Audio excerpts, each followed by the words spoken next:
Wait, is this thing on? Can y'all hear me? Okay, here we go. Woo!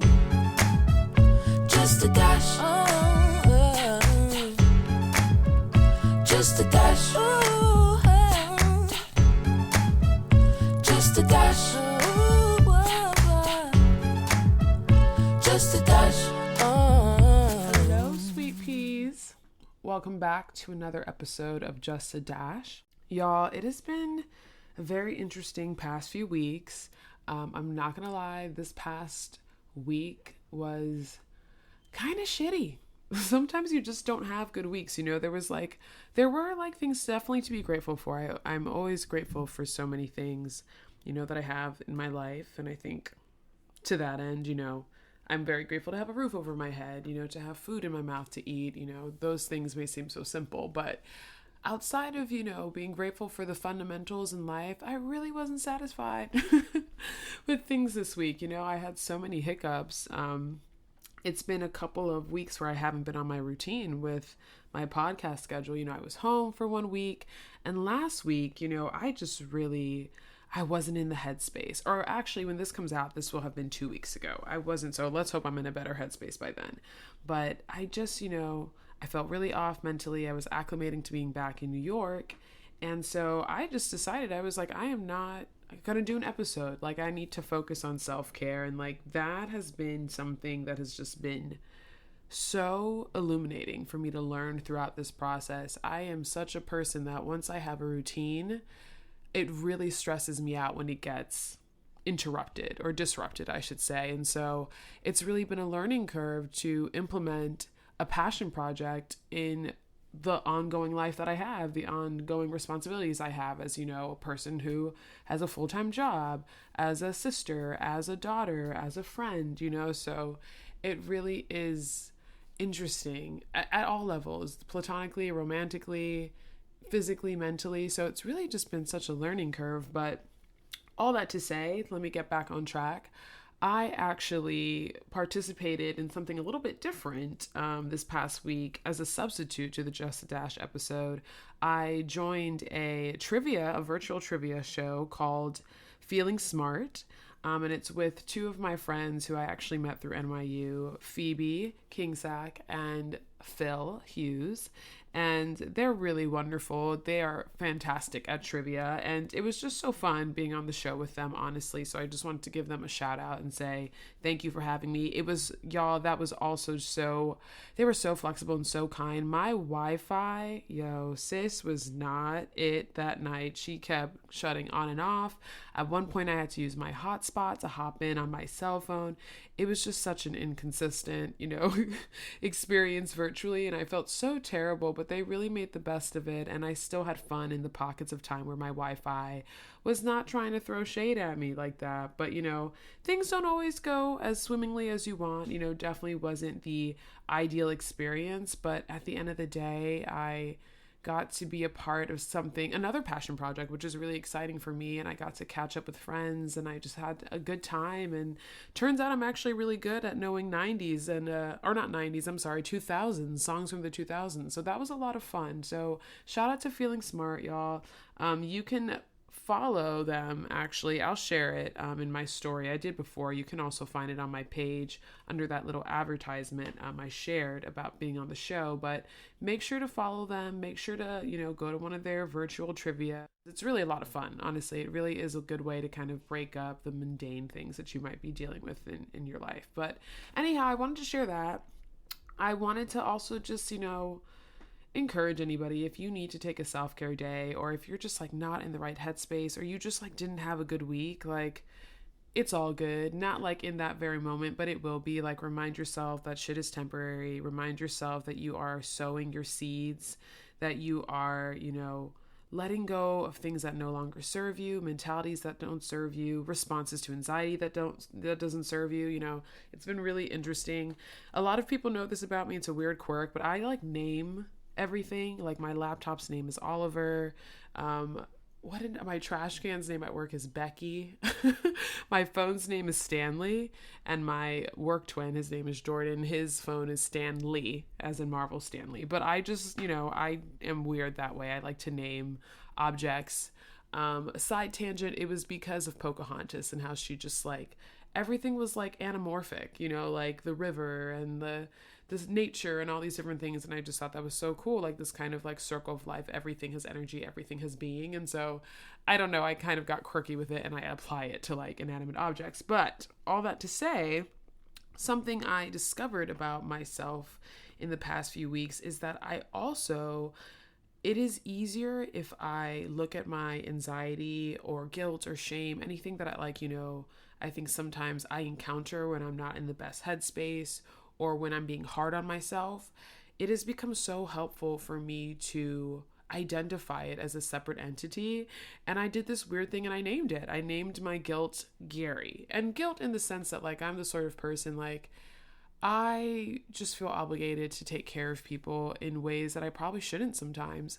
And so if I have to say no to someone, or if I'm not as available or not as responsive, I tend to feel guilty about that. So I've literally had to, name my guilt. I named him Gary, and I was like, Gary, we don't need to be doing this right now. It's not helpful.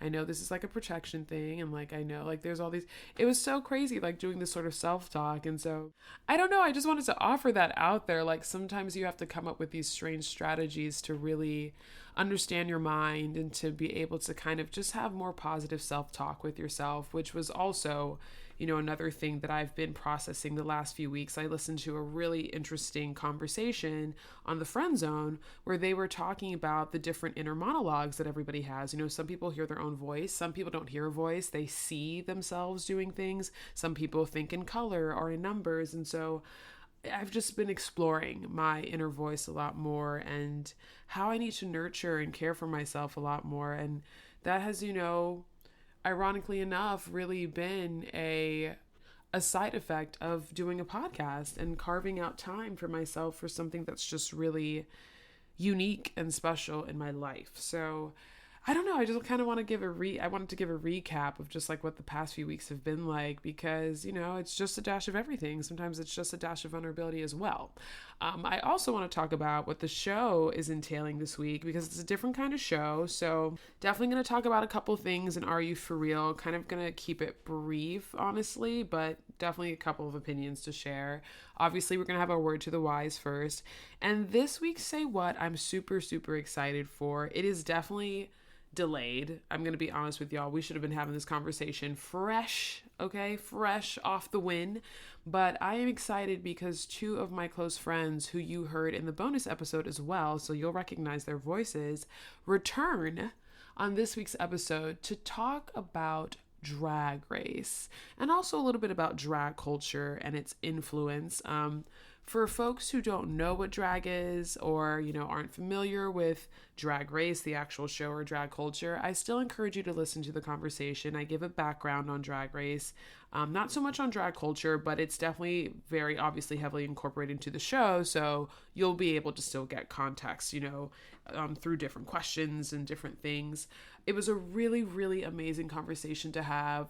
We had watched the last season of Drag Race together, my special guests and I, kind of like intermittently, like not all the shows, but we definitely would exchange comments and thoughts. And what's really interesting about it is that one of us, is very seasoned with Drag Race and like watched it all the time, has watched all the seasons, knows the history, context, follows drag queens, very, very informed.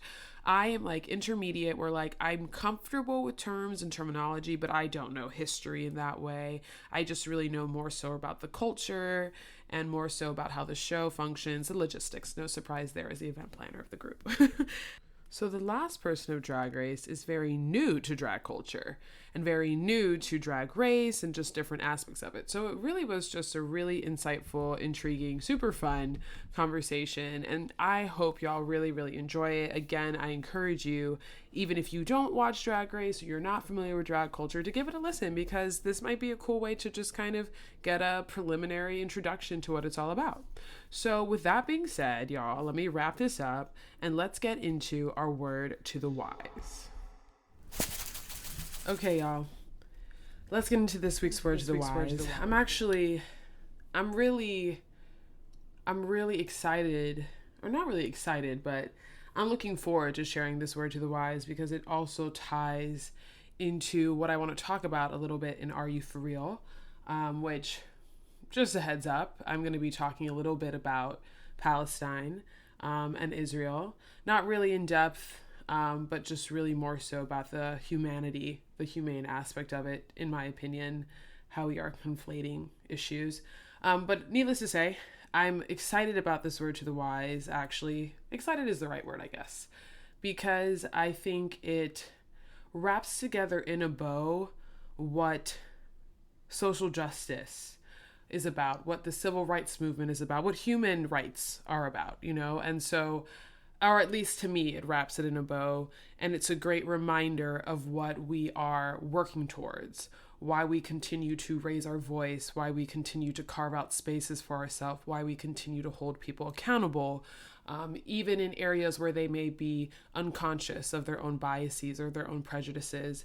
And I feel like sometimes it can feel overwhelming as a person who wants to continue to be an ally, wants to continue to sow into their activism, because at least I have found in my own experience, I think deeply about these things and I hold space for all these things while simultaneously just living a life like everybody else, going to the grocery store, going to work, laughing with friends, hanging out. But the calamities, the tragedies, the aberrations that take place in this world sometimes, genocide, racism, sexism, ableism, all these different things, they take a toll. They take a toll on my psyche. I know that for sure. And in the same token, I have found in the past that I have not always had the support I needed in knowing how to navigate holding space for all those things. I think particularly, it ties into the fact that I've never been comfortable talking to people about the nature of being an empath and how that really, what my experience with that is, which one day I'll talk about that because I know once I talk to people about it, it's very intriguing to them. But I know for me that it is helpful to have encouragement and support in those spaces. Sometimes I have found in the past that when I do want to talk about serious things, or when I do need to just vent about so many things in the world, people either think I'm just taking on too much or being serious all the time about things, or just worrying about things I don't have control over. And I guess for me, I can't help but think about what I'm leaving behind. I am not constructed in a way where I can only think about myself. I've never been that way. And I think some of that is conditioning, honestly, as a Caribbean woman, as someone, who is naturally a nurturer and a caretaker. But I'm going on and on just to say that quotes like the one I'm about to read out loud really remind me to continue being who I am in terms of how I care about the world and the people around me, to continue to have compassion, because it's not just about the emotions of it, it's about changing ideologies altogether down the line. So the quote I'm about to read is actually from none other than Kimberly Williams Crenshaw.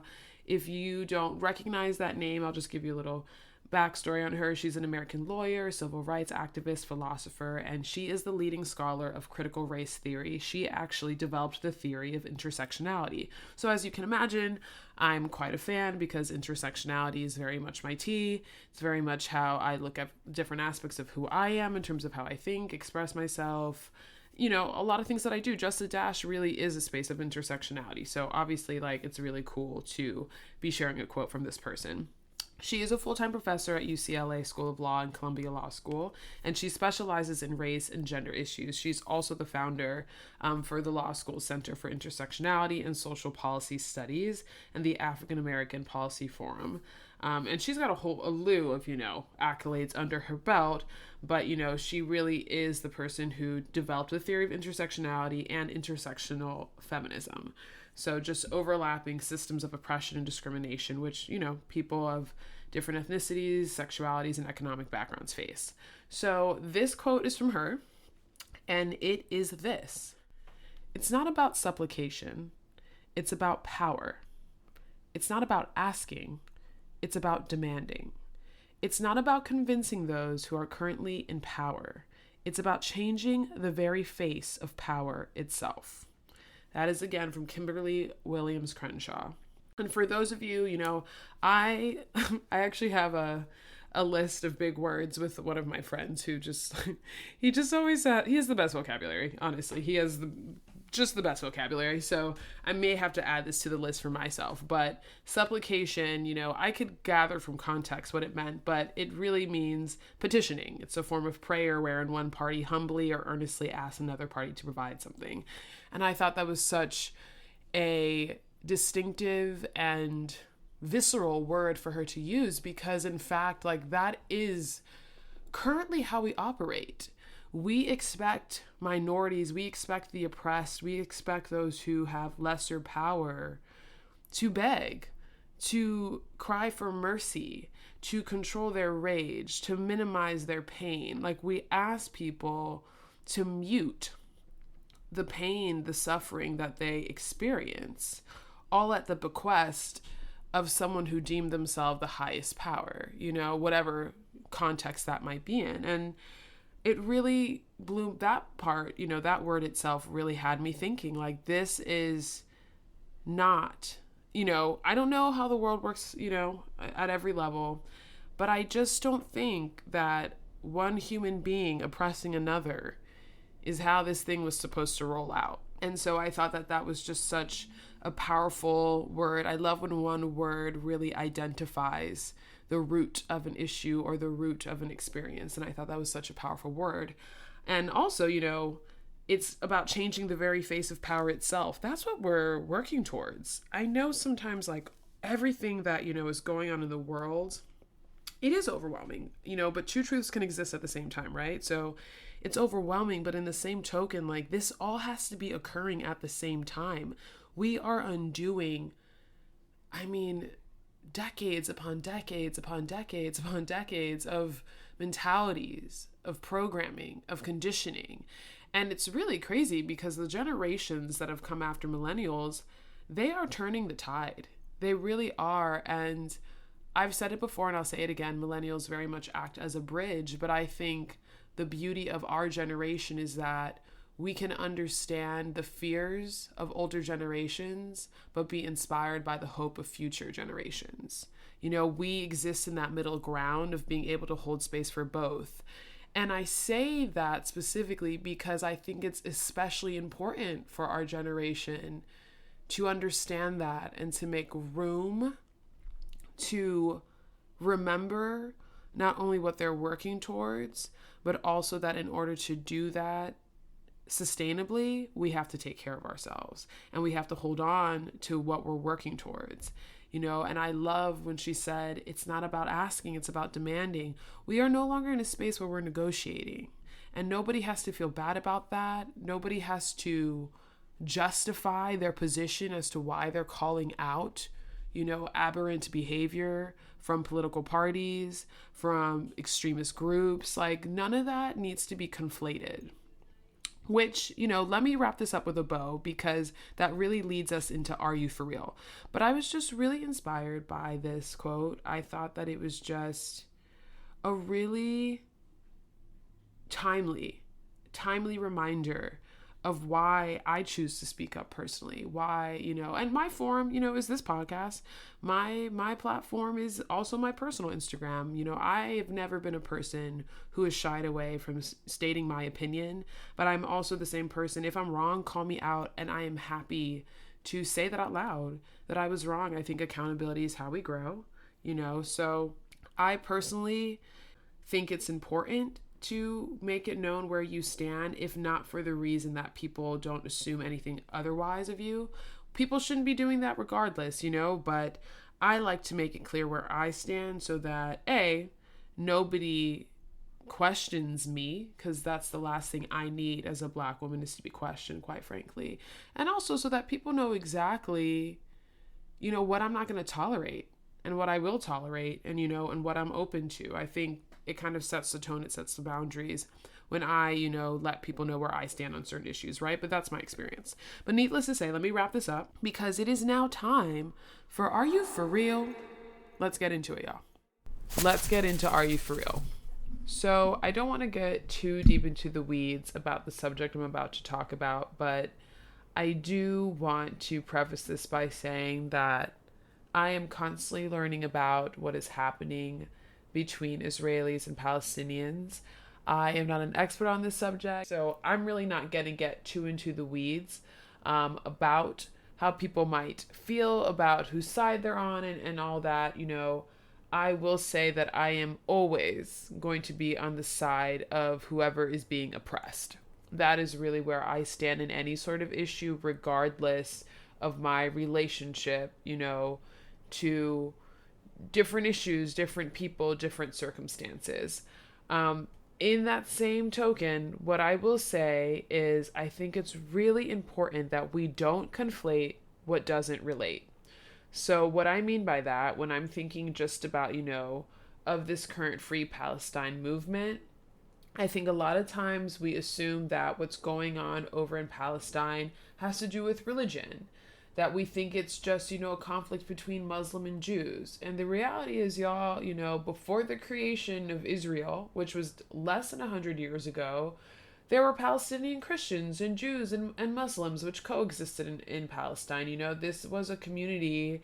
It's one of the oldest communities in the world. And so there are Palestinian Jews, there are Samaritans, there are people of all different sorts of backgrounds. So the issue that's at hand, I think it's really important for people to understand, is that it's not about religion. This is about different aspects of colonization. This is about different aspects of ethnic cleansing, of military occupation, of apartheid, and once again, there's so much in this history that I think people are learning about, whether they identify as being Palestinian or they identify as being Israeli, if they identify as being Jewish or Muslim. There are so many different aspects to this that I think are really important to understand. I think there's things that we need to understand about the actual nation of Israel. I think there is a lot of misinformation and I think there are also multiple truths and different perspectives that people have learned about the situation at hand. So that's what I will say in one aspect of not conflating things that don't relate in conversation. I think another thing that's happening as a side effect of all this is the conflation between Israel and Judaism. And it's one that's, baked into the foundation that what is being perpetrated by the leaders of Israel is also then representative of all Jewish people. And thus, by definition, any criticism of Israel is also a criticism of Jewish people and then considered anti-Semitic. And I think there is a double-edged sword there, because we shouldn't be making the assumption that the leaders of Israel are reflective of all Israelis, first of all, and of all Jewish people. So that assumption shouldn't be conflated on one end, but on the other end, if there is a constructive criticism made about a group of people that may have oppressive qualities that are integrated into social constructs, we should be allowed to call that out productively without it being called anti-Semitic. And in the same token, people also shouldn't be portraying anti-Semitism towards anyone just because they're making those sorts of conflations between, these different constructs, these different layers, these different groups of people. I think we really need to think more critically about situations at hand. We need to inform ourselves. We need to think before we speak on a subject. I'm sure I might be even misinformed about how I might have communicated something, or the reality is there are certain perceptions that are going to be skewed based on our experiences. And speaking to the note about, groups of people or different identities being the oppressed and also being the oppressor, I think my example of that is Black men. And I don't think this is necessarily an unpopular opinion, but I know that it's sometimes one of those hard to swallow pills. As a Black woman, I can openly and genuinely say that that is a truth that exists for us with Black men. Black men are sometimes our greatest oppressors in some ways. And I don't mean in the sense that they don't love Black women, but I mean in the sense that because they are so oppressed by a society and so conditioned to have to survive and to have to fit into certain expectations of male behavior, quote unquote, male dominant behavior, or expressing their authority. At times that becomes projected in the wrong ways onto the wrong people, onto the only people who they can in turn assert power on. And that can often be their spouses, their partners, other women in their family, Black women in general. When I think of catcalling, when I think of the way, we are sometimes spoken to, the way we are sometimes addressed, when we are called angry Black women, that is coming from someone who is hurt. That is coming from somebody who cannot identify with their own sense of autonomy in a way that doesn't feel threatened by another group of people which is oppressing them, right? So, in simplest terms, hurt people hurt people. Black men are oppressed, and you would think that that would give them more empathy in terms of what they turn around and do, but instead they take that hurt and they project it onto other people. They project it onto trans people. They project it onto gay people. They project it onto women. So this isn't just a simple issue where it's just like the Black man is now this terrible human being. Of course not. As a Black woman, I have to sit here and hold space for the fact that I love Black men. I support Black men. I advocate for Black men. And in the same breath, I can say Black men have caused me a lot of pain. Black men have disrespected me. Black men have undervalued me. That my voice, that my presence, that my spirit, that my soul, my heart has sometimes been minimized, been underwritten, been dehumanized by Black men. That's real. And their dehumanization is real. So now it's about reckoning between those two truths and trying to understand what is the cause. What is the root of that? That's what we should be talking about. We can sit here and go back and forth all day long about why Israel and Palestine are at odds. But the reality is, what is at the root of the issue? What are the power structures that are allowing this sort of violence to continue to ensue? This sort of conflict, this sort of misinformation, this sort of division to ensue? And what are we, as citizens of the world, doing to make sure that those power structures don't continue to be at play? And this is what I mean exactly by what I was talking about in Word to the Wise. This is about changing the very face of power itself. That's what this conversation should be about. Why are we even existing in a place where oppression of other people, we are of the same species, why are we creating power structures where we are oppressing one another? That's what we need to be talking about. That's what we need to be addressing. That's what the solution should be. When the United States is discussing their dynamic with Israel, what they should be concerned about is what our power dynamics are with this nation and what we're allowing them to continue to do. For whatever reason, we're allowing them to continue to do it. And really, ethically, principally, literally for our souls, for our energy, for the sake of what's being left behind on this earth, on this planet, are we doing what's right? I think that that's important to consider in the scheme of what we consider right and wrong, obviously, in our construct of that. So I will leave it at that. When it comes to Palestine and Israel, I know that it's a complex issue. I have friends who are Palestinian. I have friends who are Jewish. I have friends who are from Israel. I have friends, of all different sorts of backgrounds, obviously. And this is not a simple topic. And I know for a lot of my Jewish friends, they fear the anti-Semitism they are beginning to face.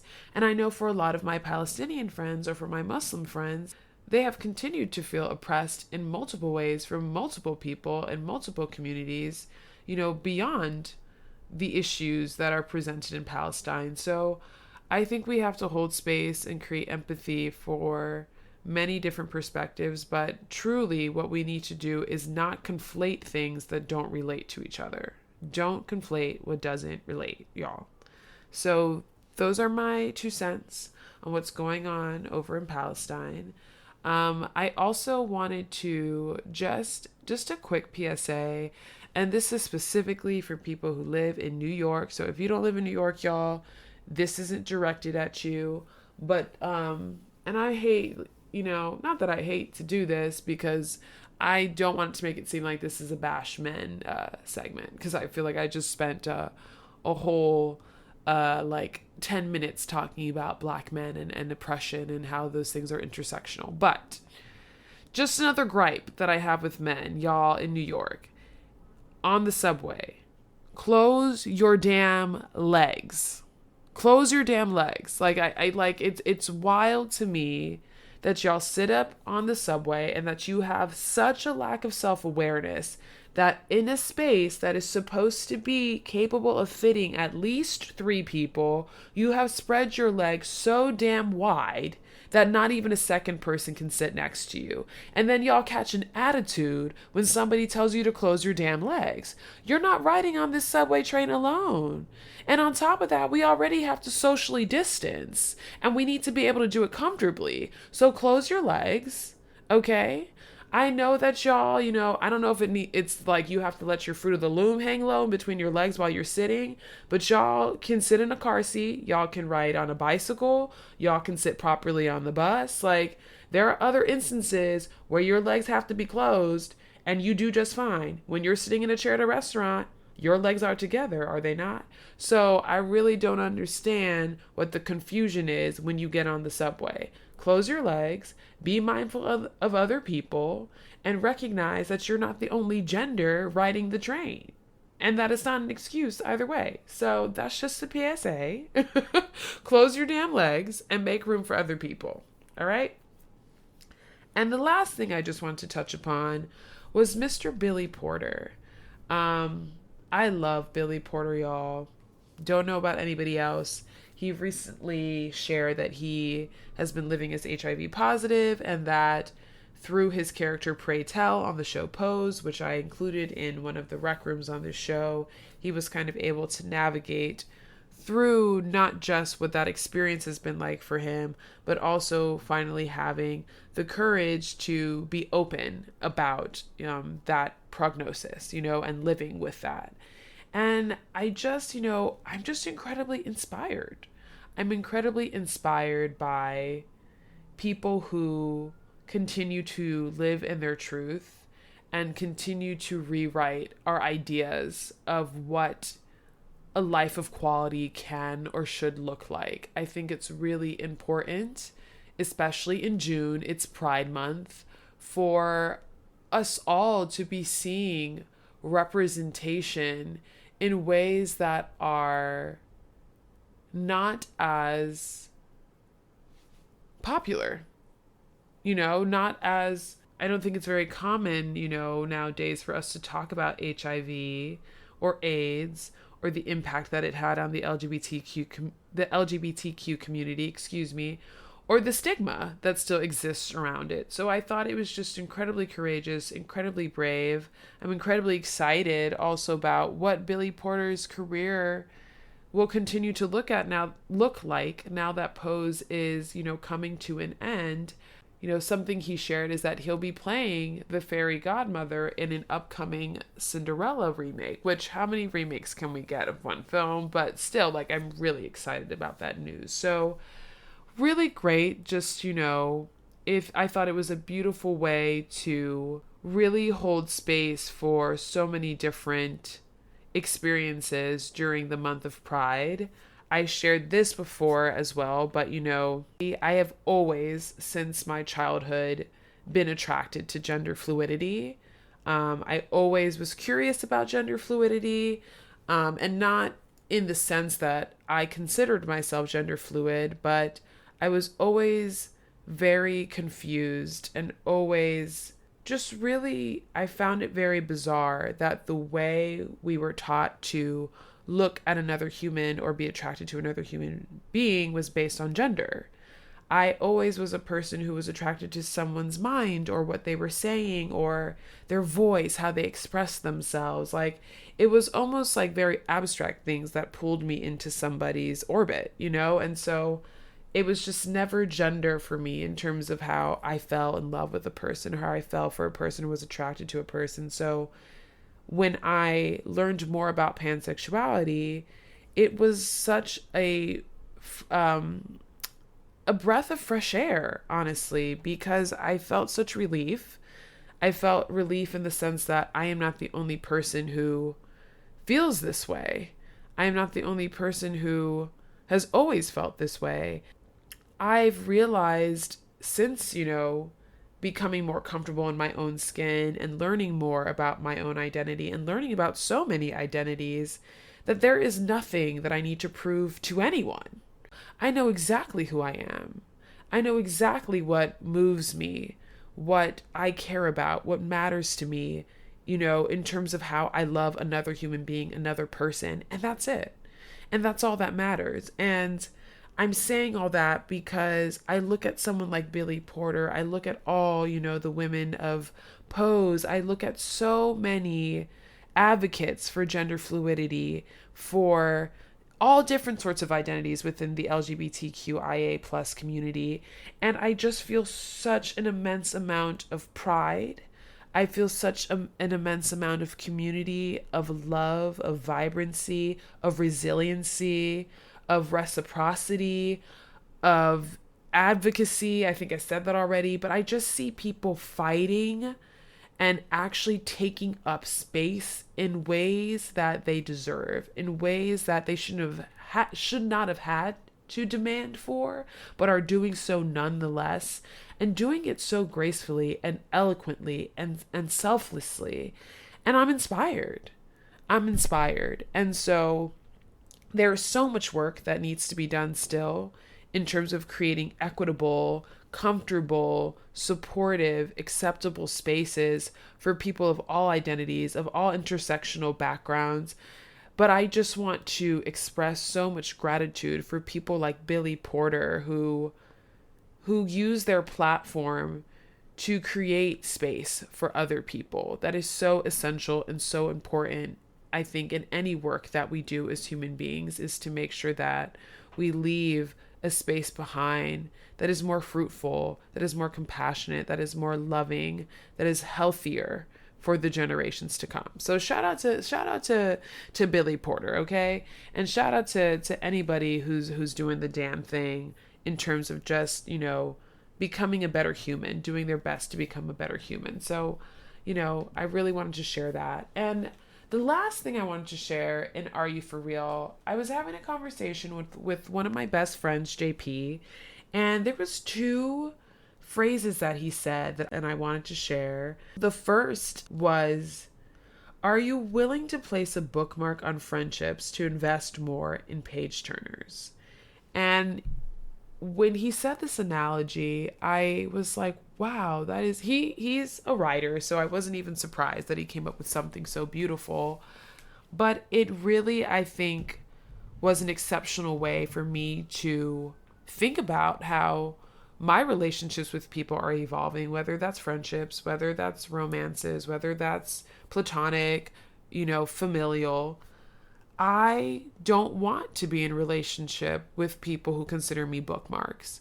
A bookmark to me is you place me in there and you open me up when you feel like going to that passage and you feel like you're interested in reading, right? And a page turner is someone who's willing to go with you through the end, wants to keep going, is interested, is engaged, and it's, reciprocal. The story is something that they are getting something out of, but they also are investing in it, right? Because they're continuing to read it. They're continuing to turn the page. And I really loved that visual of a bookmark friendship or a page turner friendship. And so I wanted to share that because I just thought that was just really clever. I thought it was really well said. And I love a visual. I love a visual aid like that. I think I also love reading, so I loved the kind of the pun and the illustration of that. But I think it's important sometimes. I think sometimes looking at our relationships through an illustrated lens almost allows us to perceive it differently. It changes how our mind might digest that information or might personalize, a response or reaction from a person. I think it allows you to set better boundaries when you have a greater awareness of who the page turner people in your life are versus the bookmark people in your life,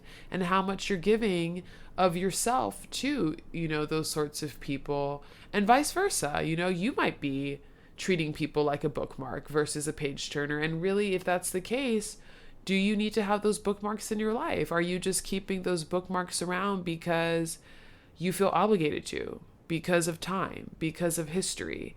And in reality, would you want to exist in the present time with someone who you're no longer aligned with, who's just a bookmark to you and not a page turner? Or would you rather make room to remember those memories as sweetly as you can and just be honest with yourself about how your relationship has evolved with a person, So I appreciated that. The second thing he shared, and the last thing I'll share for this segment, is trauma has and will continue to be the best fertilizer for self-care. And I loved that too, JP, so much, because I'm constantly talking about sowing into yourself and sowing into the seeds and watering your garden and blooming. And I say that for myself all the time when I meditate.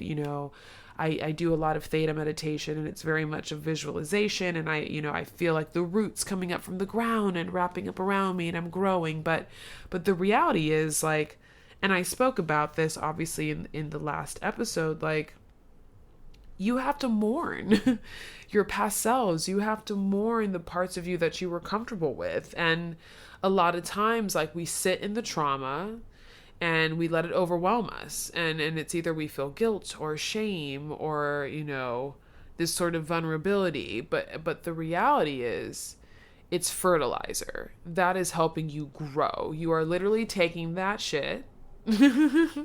You're taking it and you're literally patting down your soil, and you're planting something new, and you're reprogramming yourself. You're taking that, you're fertilizing it, and you're literally saying, okay, this hurt me, but am I going to steep in the pain, or am I going to see how I can grow so that I don't have to experience that pain in the same way, so that I can navigate it better next time, or so that I don't even have to navigate it at all because I'm not even allowing that to bloom in my garden.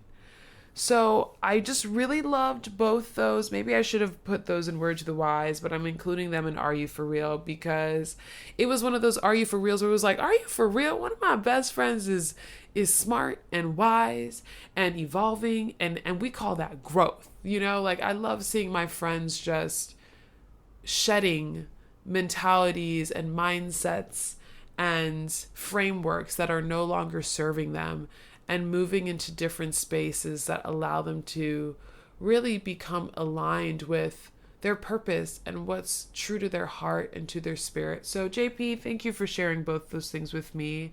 But anyway, y'all, that's it for Are You For Real? Not too long this time around. Definitely an array of topics that I covered, and I definitely think, y'all, when it comes to Israel and Palestine, I definitely want to continue to learn about it more. I'm constantly trying to understand both perspectives and having conversations, about both perspectives. I obviously have my opinions. I have where I stand, and I have where I stand based on the evidence and the knowledge that I have. But again, if I were to speak more in depth on that subject, I definitely would want to invite a friend, onto the show to have that sort of conversation with, particularly if they identify with either being Jewish or Palestinian, or if they are just, in particular informed about this subject. And if you're that person, like, please reach out to me, because I do want to learn more. I want to learn how I can be a better ally, a better advocate, how I can be more informed, how I can help create a more productive conversation. I think that's what we should all be doing and striving for. So So I know I always say this word, y'all, but I am actually really excited for what's coming up next, the conversation that I have. It's a bit of a surprise, so I'm not going to say anything now about it, but it is time to get into Say What? Just a dash. Michelle just downing her food. Okay, let's get started, y'all. I froze. Actually, I froze. Oh, never mind. No, you're back. You're back. Listen, I'm just going to preface this right now, y'all. Some behind the scenes shit about podcasting. If your Wi Fi don't work, you're in trouble. So we are about to do the best that we can. But I am very excited for this segment of Say What, y'all. This is actually super delayed. So let me apologize from the jump right there. And also, this is long awaited, okay? Because today we are talking about Drag Race, Hanny. We're talking about RuPaul's Drag Race, y'all. We're talking about the last season. We're talking about its influence on the culture. We're talking about how drag queens have become activists. We're going to kind of cover the gamut. And I said we because I'm not here alone. I am very, very excited, y'all, because I brought back two special guests. You've heard them before my bonus episode, which means, yes, they are two of my best friends. Okay, that's clue number one. But I'm not even going to say anything. I'm going to allow them to introduce themselves. So please, the first person to the floor, I guess I ruined my own rule there. I'll introduce him. So JP, please tell the people who you are, what you love, and why you love what you love. Oh, I love that. Well, number one, I'm a legend. Point blank, period. Okay, wow. All the way into the mic. All the way. If you all could see me, I'm deep in this microphone right now, I'm serving dead. you Come on realness. now. I'm JP. I love drag. Dashka and Michelle know in college, I definitely dabbled in a little bit of it. I served you Ivana Cockatoo realness. I'm dead. Came in third place our senior year, but to each You their did own. great. Drag You did great. You have since improved since then. You've turned out some looks, honey, and you always turn out a move. You always bust a move. that, and I now know that a corset does wonders on the body. Oh, whoa. That's news Remember to the me. remember the corset Okay. you brought for my birthday? Oh my gosh. First of all, I love how I forgot that, and I'm the one who gifted it to you. Wow, wow, wow. Well, I Congrats. also kept Michelle's dress from Ryan's wedding for like so long. Oh my. So he's a thief. Which you just actually, so who's the next person? Who's our next special guest, JP? Our Please. next special guest is Michelle. Come Bring it on, on down. CS. Come on, CS. Well, Doctor. thanks, guys. Thank you. That's the first time all year. Appreciate it. So, yes, I'm Michelle. I love the people on this call. I love our best friends that we all share. I love people. I do love what I do. I am a PT in Miami, trying to, change people's lives, not saving them because, I'm not that important. But hopefully changing Girl, them don't all for even. better. Girl, Just listen. like RuPaul changed our lives. Okay, but Michelle's the queen of self-deprecation because this will be like, I got a doctorate degree. I'm wearing the cool little hat and posing on Instagram, but I'm nobody special. I'm the only person in this friend group who probably knows CPR, but I'm not special. Like, Effectively, not from like a poster that we've all seen while we're eating out at a restaurant or something. It's so Unlike true. Jonathan, unlike JP, I don't need to wear a corset. Oh, wow. So the library Listen, is I already cinched to open. ensure the hourglass figure. Okay, that Okay. hourglass needs to be Sandra tight. Bullock, realness. Okay. Sandra Bullock don't have an hourglass, honey. All right. Before She we get did Miss into it, Congeniality. ladies. Wow. See, this is the perfect energy. And this is why I knew this would be the greatest setup for this conversation, y'all. So before we jump into it, though, because I did say I was going to give some history on RuPaul's Drag Race, you already got a little bit of a taste of it, honestly, because right now the library just went open. And I'll explain what that means in a moment. Okay. I have Lauren here in case I need to phone a friend. Oh my gosh. Okay. You know what? Lauren is Michelle's wonderful, beautiful, very, patient, significant other. And honestly, sis is woke. We love you, girl. All right. So let's jump into it, y'all. You Let just me made give her you blush. a little bit of history on RuPaul's Drag Race. So RuPaul's Drag Race. Herstory. Herstory is an American reality competition television series. I have my notes here, y'all, because it's a lot of information, okay? And it's the first of the Drag Race franchise. That's right, y'all. It's a franchise, okay? And it started out on Logo TV, then it was on Wow Presents Plus, and now it began its ninth season in VH1, which also tells you how it's grown just in mainstream culture as well. Okay, so RuPaul, basically the premise of the show, RuPaul, some would argue, the ultimate drag queen of the age currently, is in search for America's next drag superstar. And RuPaul is their host, he's their mentor, he's the head judge for the series, and contestants are basically given different challenges each week. There's a panel of judges. Who's our panel of judges, y'all? We have RuPaul. We have Michelle Visage. Are Michelle we fans? Visage. Ooh. And Another usually we fabulous have Michelle. okay. Usually we have Carson Kressley or Ross Matthews, and there will be guest judges as well who join. You have like Todrick Hall. What are other big ones who've been on there, y'all? Other big guest judges. What's the choreographer's name? Jamal Sims. Jamal Sims, yeah. There's someone else. I feel like we're not thinking They of enough. typically will always have a good special guest host. True. Like they've had Lizzo, they've had Ariana Grande. Well, Anne Hathaway wasn't a judge. She was a guest speaker in regards to giving feedback for the acting challenge. So what I'd love to say is that also the reason why I wanted all three of us to talk about this is because we are at all levels of being veterans. So JP, obviously, as you can tell, has the most knowledge, has the most history. I would put myself second because I've like in and out watched different seasons. Michelle is the newest to this series, but became a very big fan very quickly. So you're really going to hear different perspectives.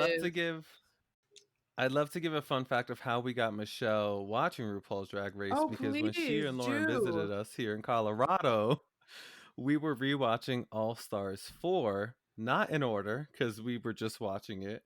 And they were just on the couch watching, getting a taste for it. And it was, can we watch another episode? Wow. What's going to happen? Michelle, and then when they went back home, they finished it. Can you confirm that, Michelle? I can confirm that as fact. It was just one after the other, and now I can't get enough of it. I love that. Okay. Is JP frozen for you? Oh, you're back now. Okay. You're back. Y'all, the Wi-Fi is going to be the end. Taking a little trip.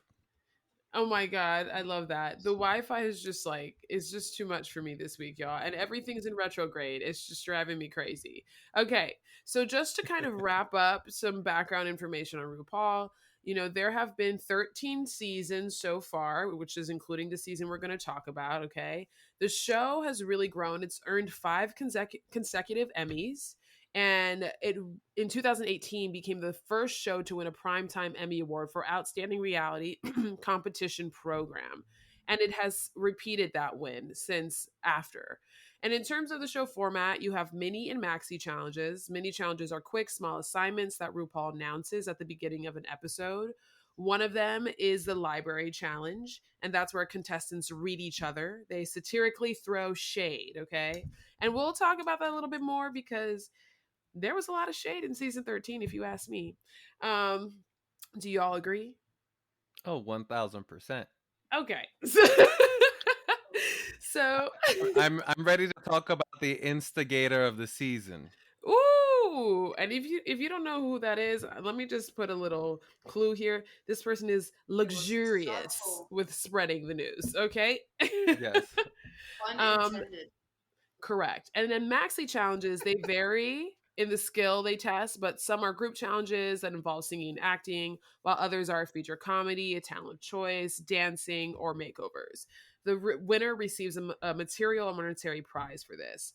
And then every week, there's also a theme for the runway. This is where the queens can showcase their aesthetic, their skills in design, and their ability to follow the assignment, okay? The queens who are in the bottom, their fate is decided by lip syncing for their life. And what does Ru always say? Good luck. And don't you can say it up. Oh, you can say it too, Michelle. Go ahead. No, I'm JC. JC. No, we got NSYNC in the house. Okay, period. Shazay. All right, y'all. All right, let me pull up. Okay, I'm going to pull up the top moments because I think that's going to be easier for us to work through and to remember, honestly.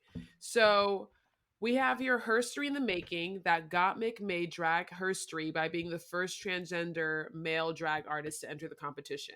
And I remember you saying, Michelle, that that was like a really cool contestant from you for you to learn from and about, you know, because it really introduced, I think it kind of talked about drag culture and, you know, the identity of being transgender in a more open, easy to, you know, converse sort of way. Would you agree with that? I totally would agree with that. I'm not gonna lie. At first, I didn't understand it. I was like, I thought Gottmik would be kind of like, in a sense, triggered by, they transition and now they're going back to being, becoming more woman like. So I was like, it was very interesting to me, but it also bent a lot of the barriers that society has set for this kind of these group of people, because everyone thinks that, oh well, they just go off with society and what entertainment says, and they think that they know us better than we know ourselves because of what the like entertainment system has set about us. So it was really cool to Hmm. see that completely challenged. And even me, even though I'm part of this group, it even challenged what I thought was going to what they would feel like. So I immediately made an opinion about Gottmik, and I thought that they were going to feel something that a certain type of way. And then they completely changed my mind and ended up being one of my favorite characters the entire season. Yeah. I think it's really definitely like so interesting to also just learn to continue to learn how much of a spectrum gender is and also how much of an art form drag is, because I think a lot of times people assume Mhm. that someone who's a drag queen is just someone who wants to like dress up like a woman or dress up like a man, and in reality there's a technique to it, there is a strategy, there is a Right. purpose to it, and oftentimes there's a story, there's a story attached to it, and it's usually about someone needing to have found freedom in some sort of way, whether it's through, you know, a freedom of expression. I remember for Simone, when she spoke about Simone being who she wishes she was out of drag, like someone who was confident, someone who just spoke up for themselves, was unafraid. And I just thought that was so cool that you can look a certain way. They just change their look, and all of a sudden that changes the power that they have as people. And I think that's a really cool thing to explore. And I thought Gottmik also was just such a wonderful representation of that, and representation of how the LGBTQ plus community conversation is changing as well. Because I feel like, and I don't know, JP, maybe you'll know this, but I feel like Gottmik, I feel like there were other drag queens who are also transgender, but they transitioned after the show. Would that be correct to say? So historically on the show, I believe in season 5 we had Monica Beverly Hills, who was the first trans woman. Actually, no.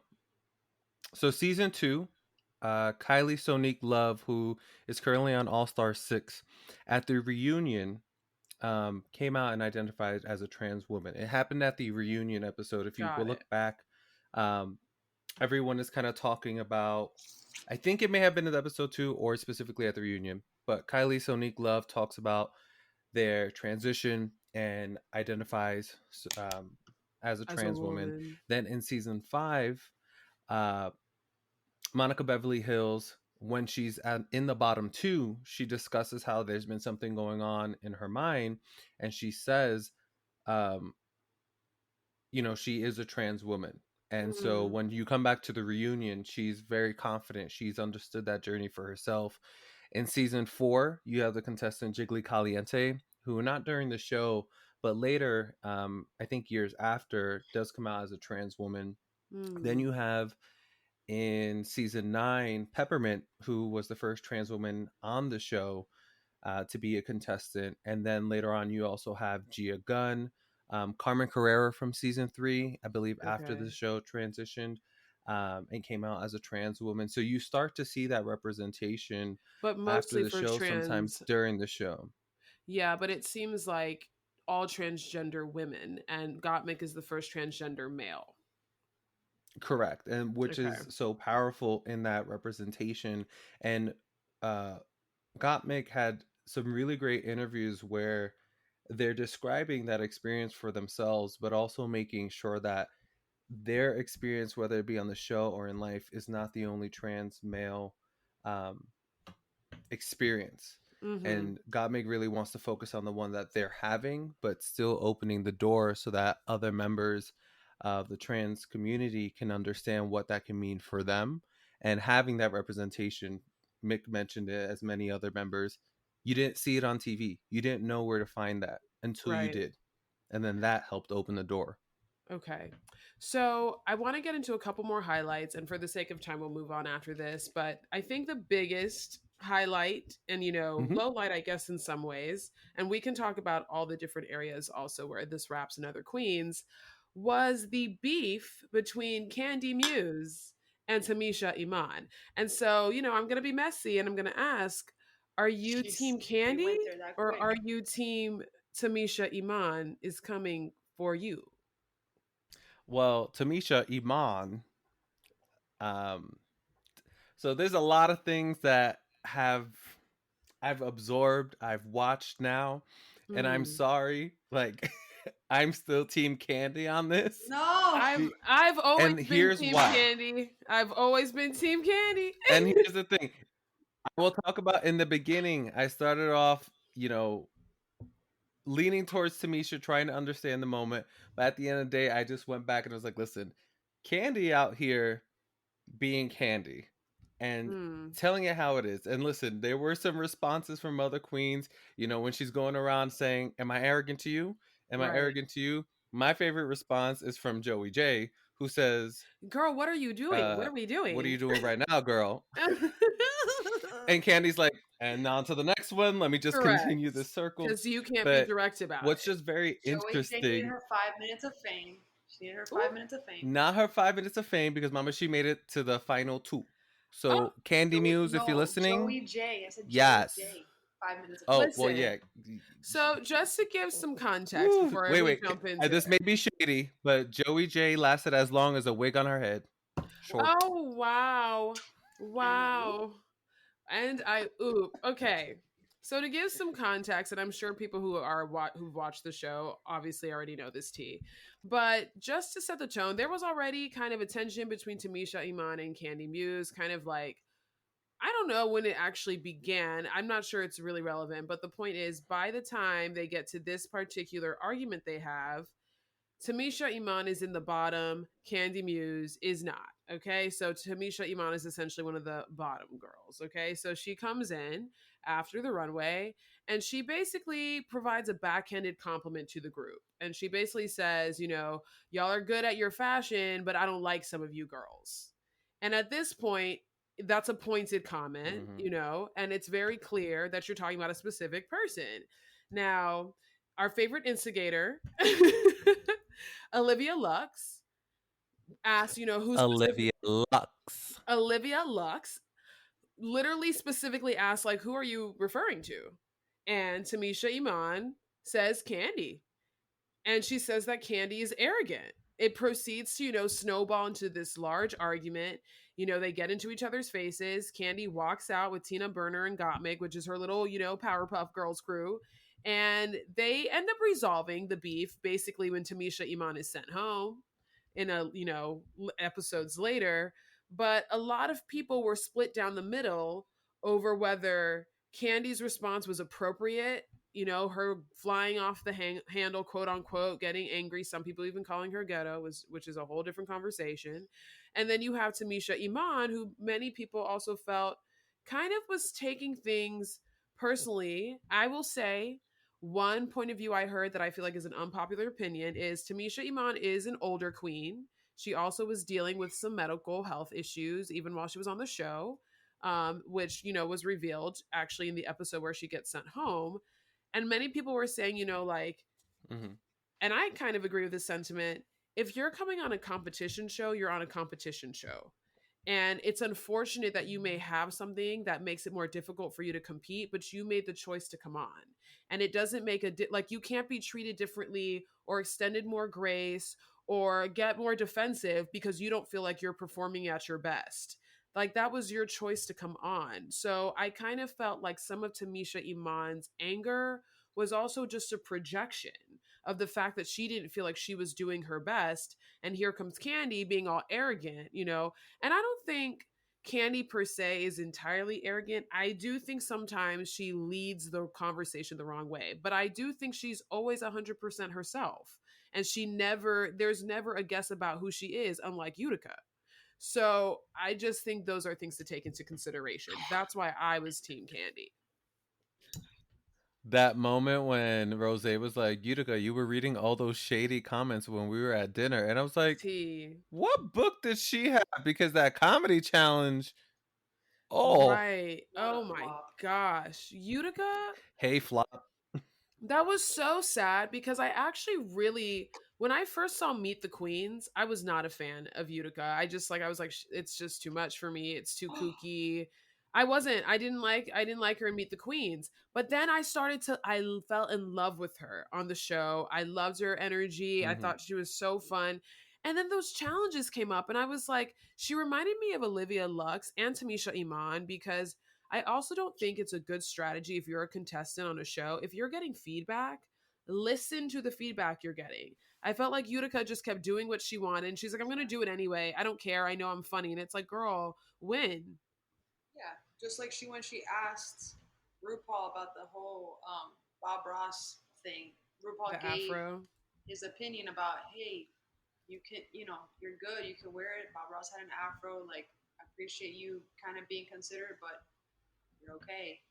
And they ended up going and doing whatever they wanted. And then that's not the only reason they flopped on that competition, but it was all downhill from there. I will just like to quote out, the word of the day is flop. I'm going to need people to stop self-proclaiming themselves. I'm holding this mic just so everyone in the back row can hear me. Stop self-proclaiming yourself as a lip sync assassin until we all see the full season. Yikes. We as the audience will make that declaration. Wow. Don't be walking here episode 1, you in the bottom the first time, send someone home. You in the bottom the next week, send somebody home. In the episode bottom for the third time. Listen. No. So we've been diving. We dived into it a little bit. Brunch, but not on RuPaul. We've dived into it a little bit, but JP, I do want to allow you to have the floor to talk a little bit about your favorite instigator because y'all, JP actually clocked it in our group before anybody else did. I was not seeing how Olivia Lux was stirring up the trouble. And in fact, I got to be honest with you, I think it's because I was so focused on how creepy it is that she always does a child's voice. Like, it really was just like, why is this the character choice? Like, this is actually disconcerting. But anyway, I will say, once you said that, I could not unhear or unsee how she was constantly stirring up shit. It's so when I know a lot of it came from Untucked because again, the editing helps you see a lot.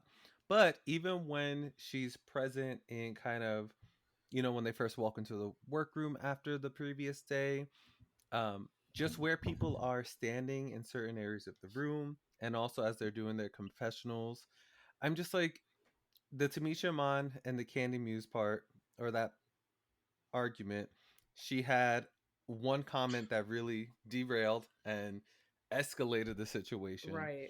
And then I forgot what the other Untucked was. Again, she's asking specific questions at the worst time. Correct. That is going to allow anybody to bite on that carrot. And it's just going to start grinding gears, which, like, in a competition, it depends on like what type of person that you're trying to portray. Are you going to get the villain at it?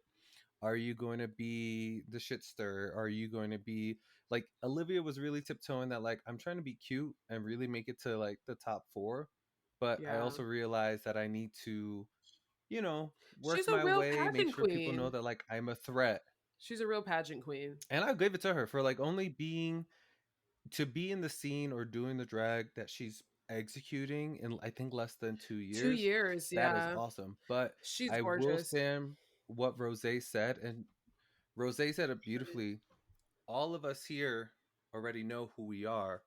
We're not here for the exploration and the ride. We know our brand. Right. We know what we're doing. Where Olivia at times had mentioned she's still kind of figuring those things out. So you get stuck with that baby voice. Right. that sweet smile, but when they Mhm. tell you you need to like tone that down and your smile's still on your face, again, the assignment isn't being understood. If you ever watch season 7, Sasha Bell has this moment where she says, I didn't understand the assignment. That's kind of Yeah, what similar happened? in this moment Well, where it's like people it's are giving you this interesting. direction, apply it. Right. It's interesting because I was going to say the last thing I just wanted to touch as a highlight before we move on to the next section. Well, two last things. The first is just speaking to what you said about Rosé's statement. I couldn't agree more. And I think also it's really interesting because at that point, the people who did know their brand really were all there.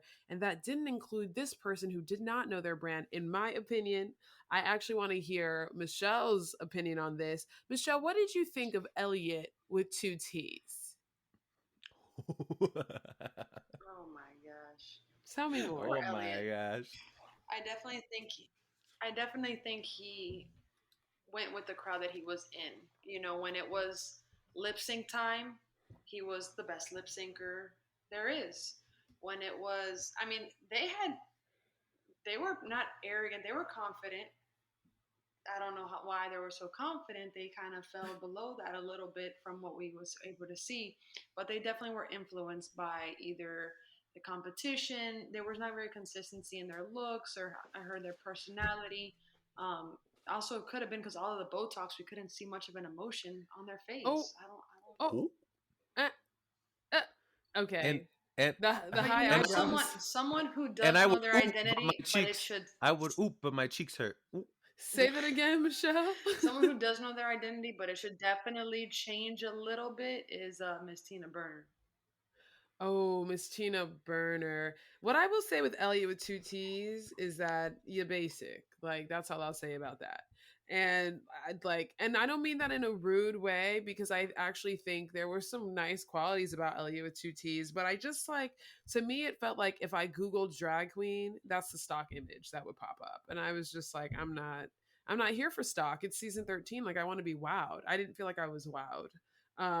Which Also, also those belts that she would recycle, like on top of every outfit, there was like a I belt. just like remember the gowns one. It was like no, it was That I like didn't something with notice. like long trains. I think it was trains. And I swear, and there's nothing wrong with this, but she looked like she could replace Carrie Underwood in like a country music video. I was like, it's too on the nose, sis. Like you're like the art isn't there. Like the excitement isn't there for drag culture. Yeah. Like I just kind of felt bored by it, like because of the context of it. Because if it was a Carrie Underwood music video, I'd be like, girl, you're killing it. You know, but this is Drag Race. And also, you're right. Tina Burner. Tina Burner. I love Tina Burner, though. I feel like Tina Burner is who I would be friends with on that show as well. I wish Tina would have not worn all those red wigs, because you saw her when she wore different wigs. She Mm, was a completely different kind of, you know, representation or presentation of herself in drag, being able to mm, give us so much more. And when the judges, you know, gave her her flowers and her praise for doing the different makeup and the different styles, I don't know why she didn't take keep that message going. and say, this is a dish, this is what they want to see.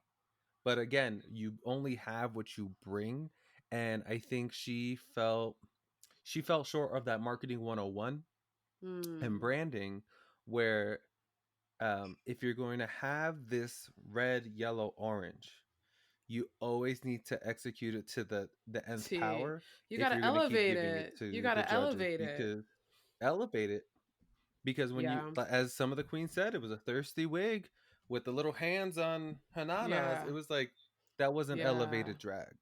Yeah. And I the agree. funniest thing right now, I don't know if you've seen the All Stars 6 promo look, I but it have. is literally Tina Burner's aesthetic.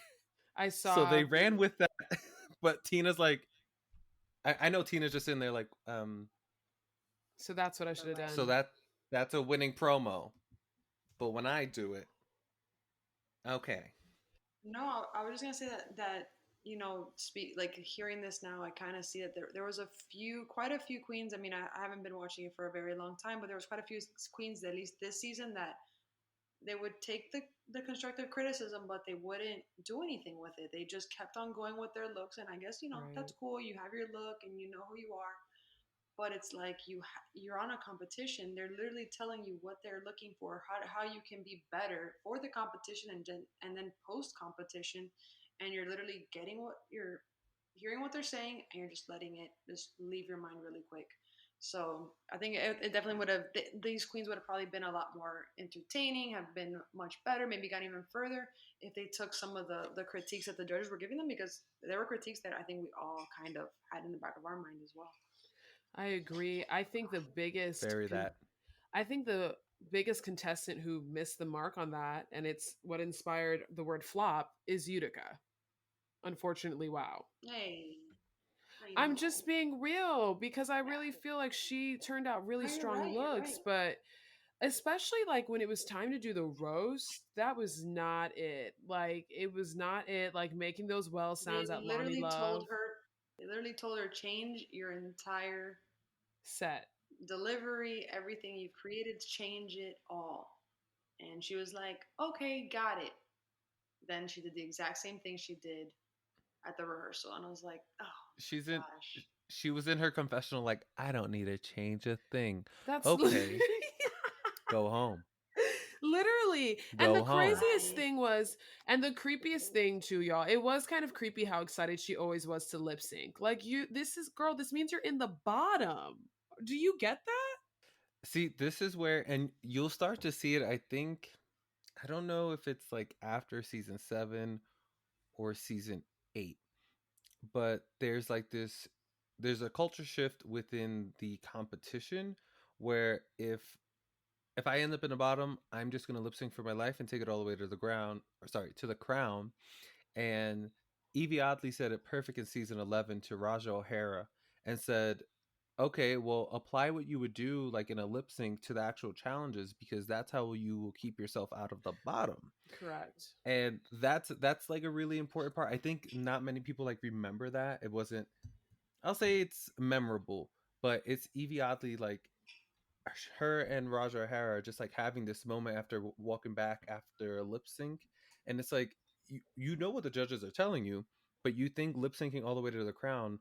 By that time, if you lip sync, even if you lip sync 8 times to the finale, you have already done and showed everything that you can do in a lip sync to the judges. And your track record shows, okay, so you were in the bottom 8 times, lip sync 8 times, and now you're at the bottom. Like if you're going off for park card, you coming back a year at that point. You're being so back. Okay, so then last question, y'all. Very last question. What do we feel about the season winner of season 13, Miss Simone Yay? She is the moment. She is the icon. Legendary status. Ooh. I think she deserved to win. I mean, look at the competition she was up against. Okay. Without throwing shade at Candy Muse, Michelle, why are you such a fan of Simone? What did you love about her?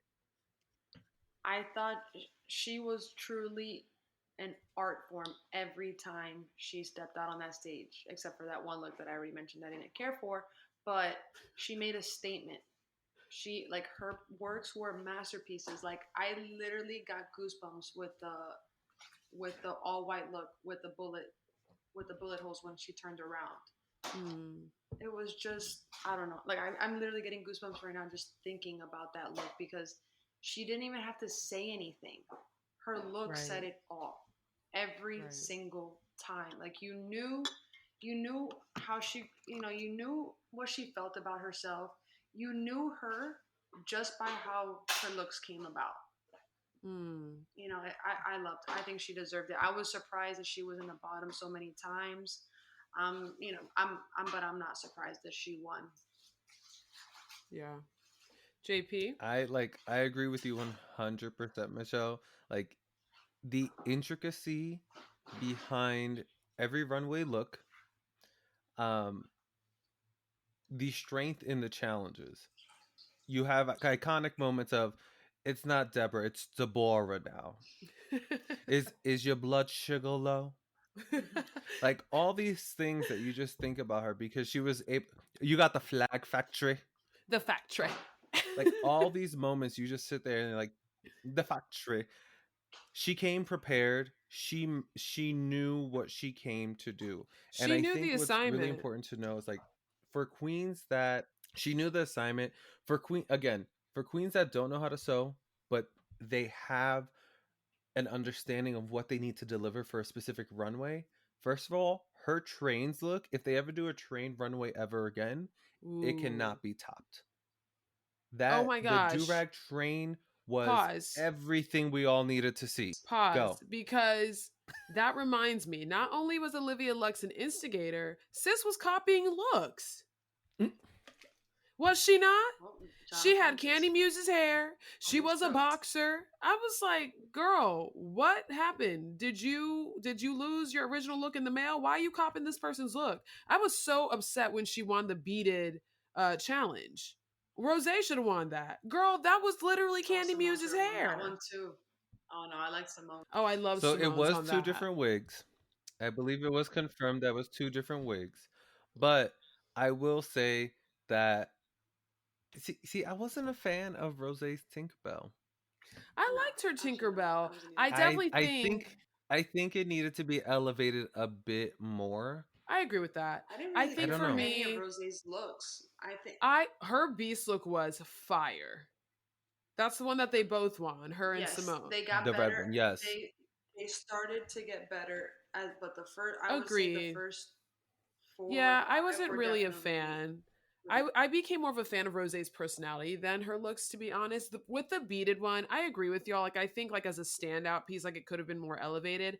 I think when you see it up close, though, it is such a craft that outfit and the way it was constructed. Like, it's just beautiful. But you're right. This is not just like a fashion show, this is a drag show. So that's important. But Hmm. to y'all's point about Simone, I think that she also is a queen who, like, she kind of was the best of all worlds in the sense that, like, she was so comfortable in her skin, but at the same time there was still so much that overcoming, outside of drag. So much, it was just always such a great conversation. I felt like the risks Simone took were always really strategic, really smart, but also really genuine.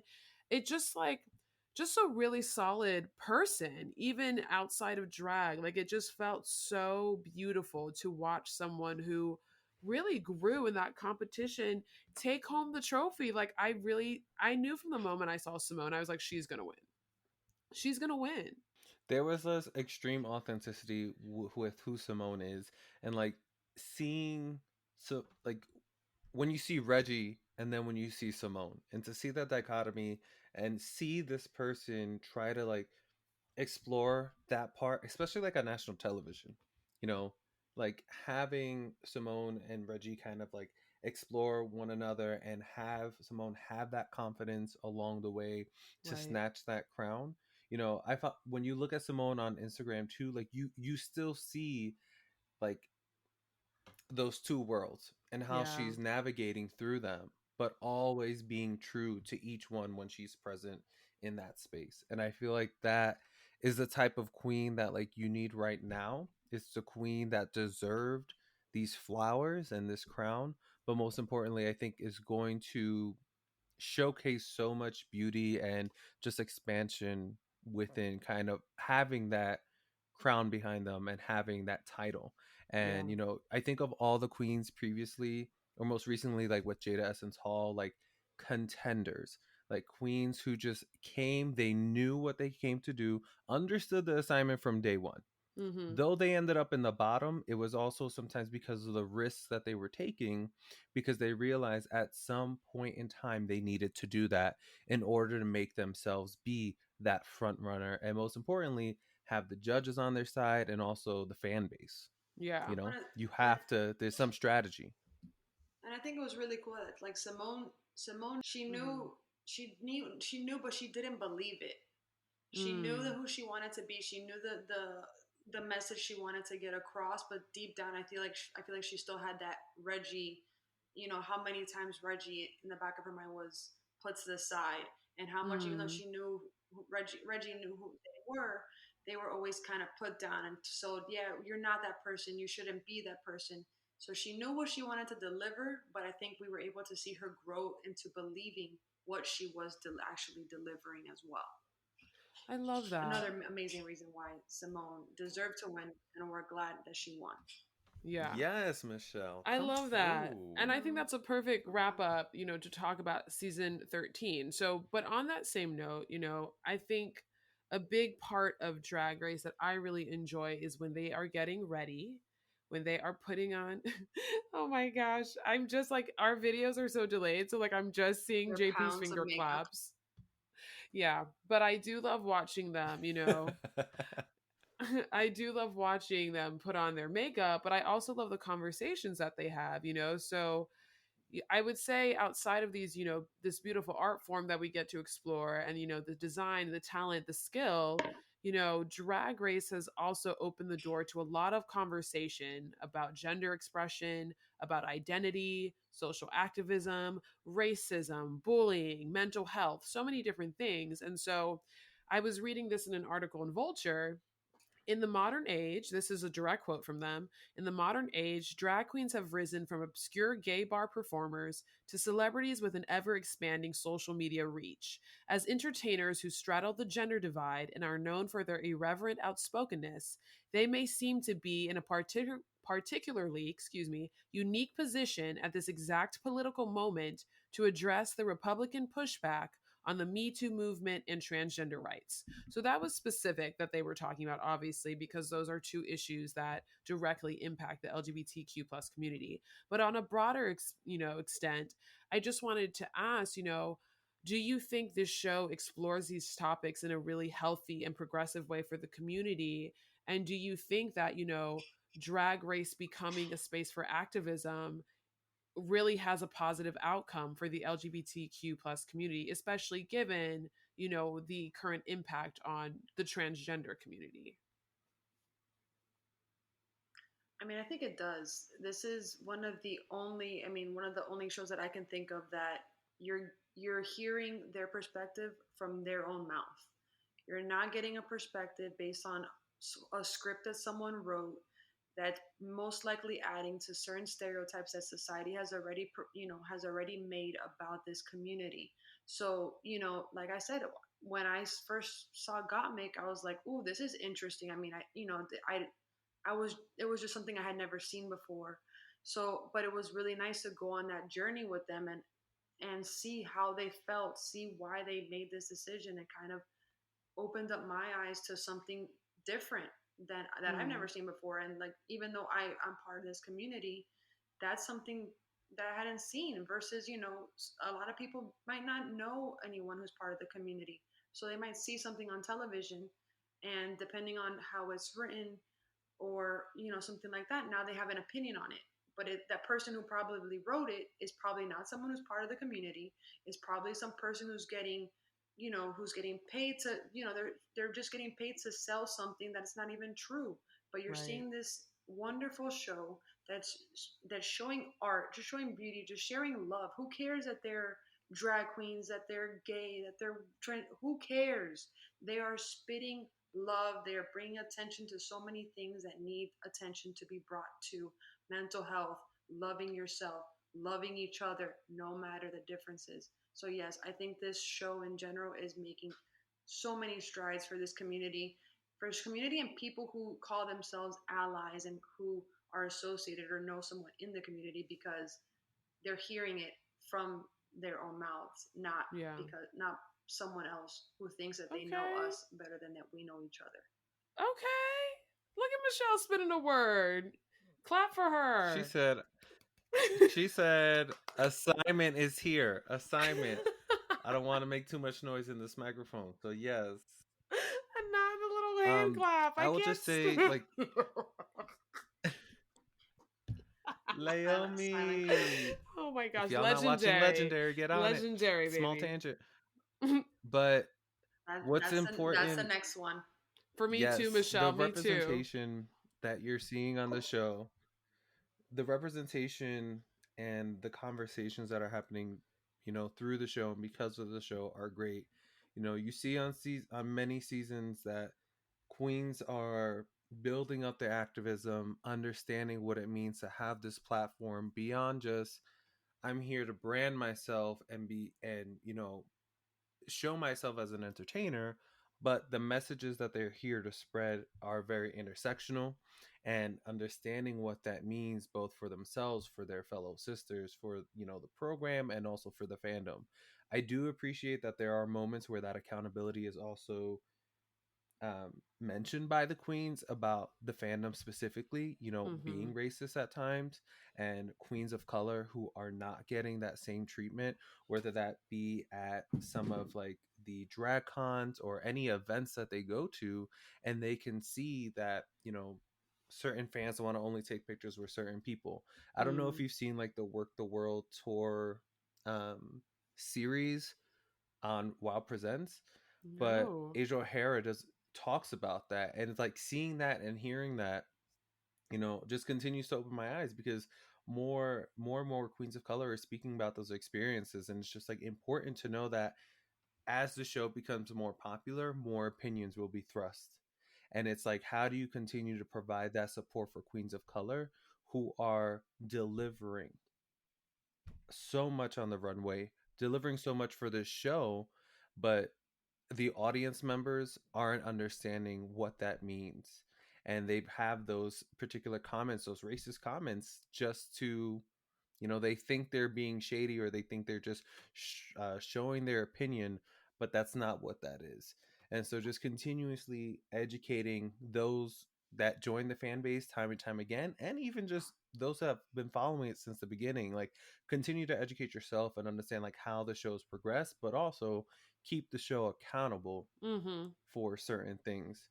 So I think it just opens the door. There's been a lot of progressive moments, but we can always be doing better. We can always be Oh, educating for sure. ourselves more. So, I mean, I don't know how it is where you guys live, like for drag brunches and stuff. But at least here in Miami, like we don't have as many probably as Colorado or New York does. Well, I know we don't have as much as New York does because I haven't seen a single Miami drag queen on RuPaul. But anyways, hopefully soon. But like down here, it's the new cool thing, and it's like, oh, where you're gonna go for your bachelorette party, and it's like it it's missing the drag brunches here for the people who are attending them. They're missing the point. They're just going for a good time, and they're not giving drag the respect that it deserves, giving the women the respect that they deserve.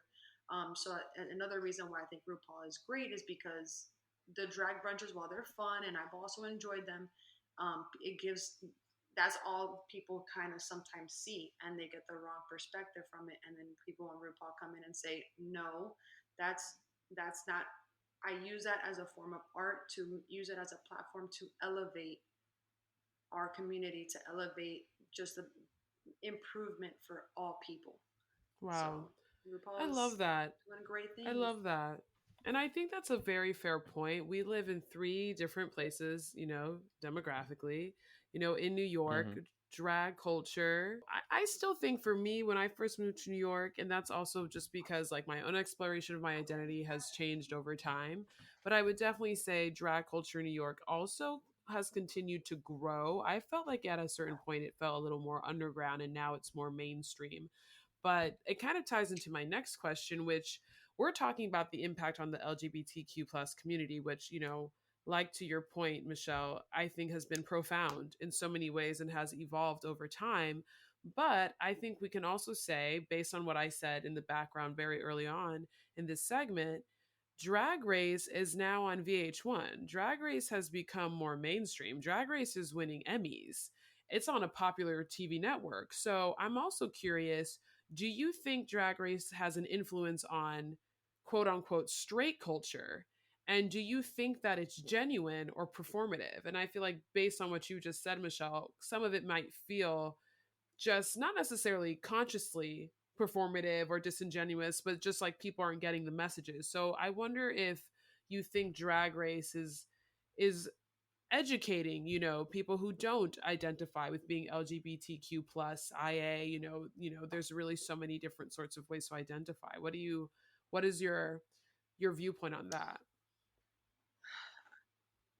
I think And this is still, hopefully one day this will be like an old fashioned opinion, but I think, for women, I think women are willing to watch and get educated, and because they're not fearful of like, oh, you're watching Drag Race, oh well, it's because you're part of the community, you must be gay, Right. lesbian, bi, whatever. Versus men, if they watch it, society norms are like, you're watching that, bro, you must be gay. It's like, no, Right. like it's okay to watch it and be a straight man. There's, in my opinion, there's nothing wrong with that. It's okay to learn. I don't know. I just think that's a very old fashioned thing. That's like me watching a certain show about another type of minority group and trying to completely understand or associate with them. I'm not going to be able to associate with them because I'm not that person. I just want to learn more about their culture, learn more about their struggles, learn more about what they need from someone like me so that they feel appreciated and loved in this world that continuously brings them down. I think it should be watched by all types of people, but I do think, straight women would be much more willing to watch and learn from the community than straight men would. Yeah, But hopefully, straight men would continue to find other avenues to educate themselves on this group for and sure. community. JP, what are your thoughts? Yeah, there's a couple things that came to mind for me. I think starting off, like, you start to see, with these like drag cons, like these conventions that they've been having for the drag queens, you're starting to see younger audience members. You're starting to see families actually attend. So you're seeing that impact that it is having in, other type of family dynamics, straight individuals, having that opportunity to understand more and educate themselves and understand what it means to be an ally, but most importantly, what it means to enter a queer space. And I think you mentioned something about, having people enter, going to a drag brunch, for example, and it being more performative than it is actually, assisting. If you're going to a drag brunch and your thought process is like, well, I'm supporting the gay community because I'm giving them money and like I'm here for their entertainment, that's a one-time transactional performative piece that you're Right. adding to this community. Also, you're entering a queer space and you're trying to make it about yourself. You're going there for a bachelorette party and you see how those individuals let loose sometimes are harassing the queens. I've seen multiple times where there are bachelorettes just trying to snatch a queen's wig off. Like, Hmm. you being a part of that member, you sit there and you say, I have to support and defend this individual because there's someone trying to um ruin that experience for them as an Right. entertainer being harassed. But Right. you're entering this queer space and you're trying to be supportive, but then you go ahead and do that. So it's a matter of Yeah. like, if you're ever going to plan to enter a queer space, understand what that means for you. Are And then you they Right. blame it going on the there with the best mimosas. intent? And then they blame it on the mimosas, and you're like, no, you just walked in and you're already Yeah. being messy. This is you from last night. So I think Oh, that's that's fair. something that just comes to mind for me. It's, Yeah. if you're going to enter any queer space, understand where you're entering, because that isn't necessarily your home. Right. And if you enter someone else's home and do that, oh, I hope they snatch your wig back. Right. And it's so interesting that you say that about how you behave in queer spaces. I through my own growth of my identity, and y'all know this, I identify as pansexual, but I think to that end, I still think that there are a lot of different spaces where it's important to recognize where you can use, because everybody has a privilege of some sort, y'all. I am, a cisgendered woman. If I see a transgendered woman getting harassed, or any woman getting harassed, I definitely feel the need to step in. If I see, and if honestly, if I see anybody being harassed and they shouldn't be, I feel the need to step in. So I think really true allyship is about action. It is about effort. It is about holding yourself accountable. What I will say to that end as well is I do think there's still a lot of work that needs to be done in terms of how people who don't identify with the LGBTQ plus community learn about this content or engage with this content or even get access to this content. I remember for my parents, they were really introduced to trans culture, or I don't even want to say trans culture, but the trans experience because of me and also because of one of my cousins who does identify as trans. And so, I think they watched Pose for the first time. And funny story, y'all. My mom watched the first episode of Pose and did not realize that the entire cast are trans women. She was like, I thought they were just, she's like, I thought they were women. And I was like, they are women. She's like, I know, but I thought they were like, I was like, it's fine. I was like, don't worry about it. But it's, I feel like with Drag Race, it's a very, it's a great way to introduce that sort of topic, those sorts of conversations. I have Caribbean parents who grew up Catholic. They didn't really talk about these things out loud in their generation. And it has really kind of been a way to introduce different sorts of topics that might feel foreign in a way that's like fun, in a way that's about the art form, in a way that, like Michelle was saying, is coming directly from the person's experience. That being said, I think the distinction there is that they have a person, they have me, they have someone to help guide that conversation and to be present and to also, talk about my relationship to it and why I love it and what it's done for me, So I definitely think you all brought up really good points just about how we show up and how we have empathy for other people and how we use like different content and forums, to have those sorts of conversations. So I hope that it continues to grow. And I thought that was a really interesting point too, Michelle, about men versus women and how we condition men versus women and how they respond to those sorts of things. So I thought that was really cool. We have a question in the back from Michelle. Sure, please go ahead. Question from the back. No, and what I was gonna say was, I think, as whatever group you fit yourself in. I mean, first of all, don't fit yourself in only one group. We're all humans. We're fluid in all kinds of different ways. But also, come through fluid. People should want to learn about certain communities because they want to just become a better person. They shouldn't rely on someone always teaching them how to be a better person, because that's a huge burden for these these queens or for anyone in the LGBTQ to carry. A lot of times they don't want to be the only gay person, or they don't want to be the drag queen that because if they're human. If they end up messing up, or they show you something that maybe another queen doesn't want them to show, that's a huge burden for them to carry.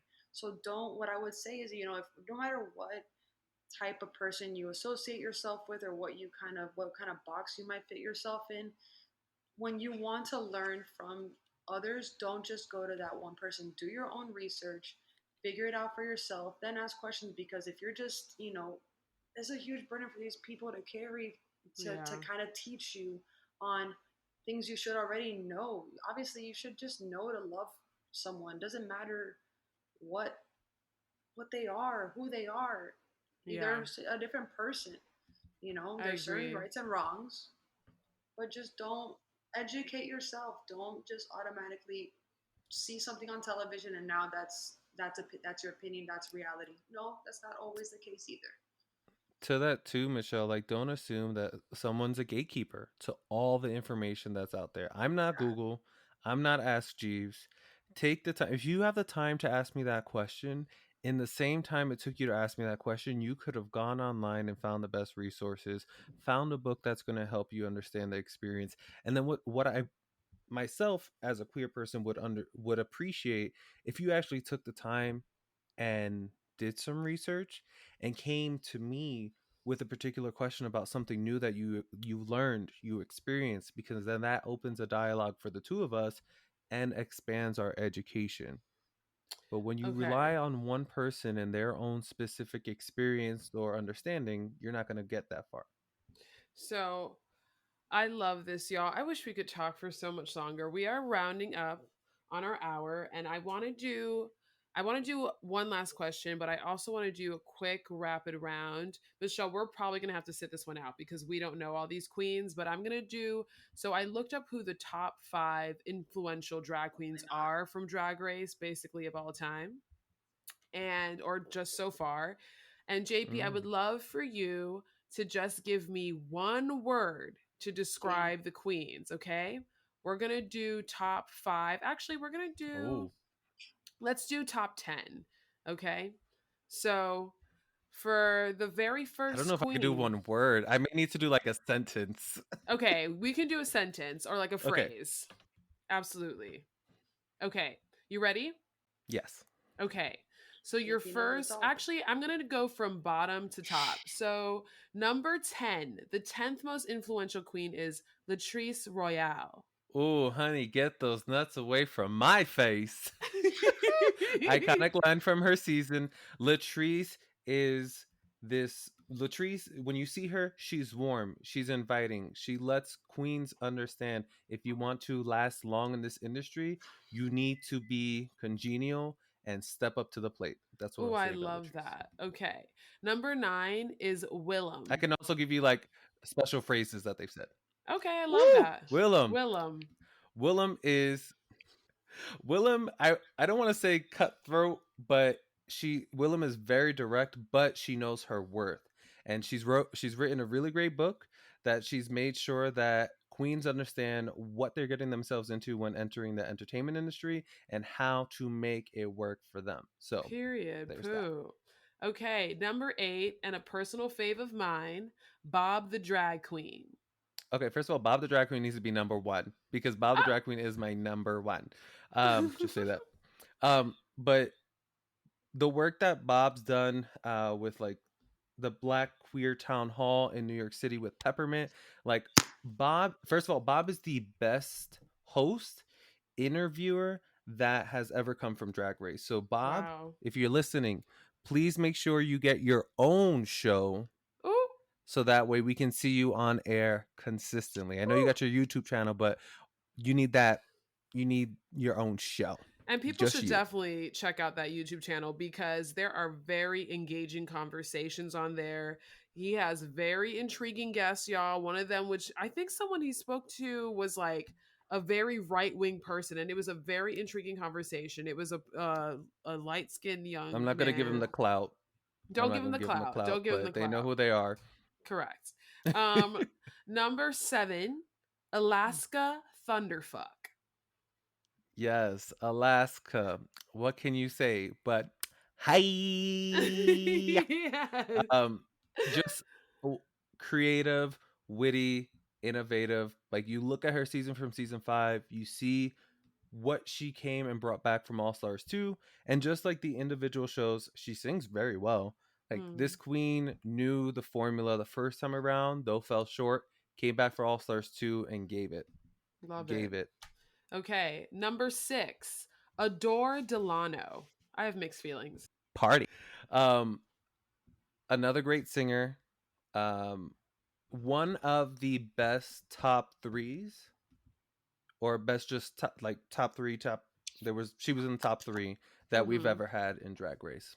Between her, Adore Delano, her, Bianca, and Courtney. I think in those earlier seasons, you just start to see like younger queens still trying to define who they are. And when you look at Adore, and like if you watch her season, she was on American Idol. That was her first ever experience on like national television. And she explains how she really she was told to tone down herself. And then coming into Drag Race where like you can be at a 10. Right. You know, you do what you can. I see. That context is important, actually. It really is. And I do love like when I love how informed you are, JP, because I think it also just like makes the show so much more fun to kind of go back through, watch older seasons, learn about the queens, kind of follow them now. I definitely follow more drag queens than I ever have in the past. And that's just because the way they're beginning to engage now is just, it's so great to learn their stories. But okay, top 5. So number 5, again, a personal favorite. I met this drag queen in Pride 2 years ago, y'all, when we had Global Pride in New York, which was insane. None other than Miss Backrolls herself, Alyssa Edwards. Ooh. Oh, honey, she back again. How do you just there's just so much to describe Alyssa. Eccentric, stunning, just she again, she was a queen. I appreciate queens who know when they walk in that door that they are the ish. I also feel You like know, Alyssa like this. Edwards is a lip sync assassin. That is a lip sync assassin. Again, Period. like you. One of the most iconic lip syncs is her and Coco Montrese from season 5. Yes. It's a cold hearted Yes. snake. So Yes. Okay. Number 4, Trixie Mattel. I love me some Trixie. Trixie. Okay, Trixie reminds me of Ryan Seacrest, and this is the point. Trixie Mattel has their toes dipped in every little thing, just as Ryan Seacrest once did when he was hosting American Idol.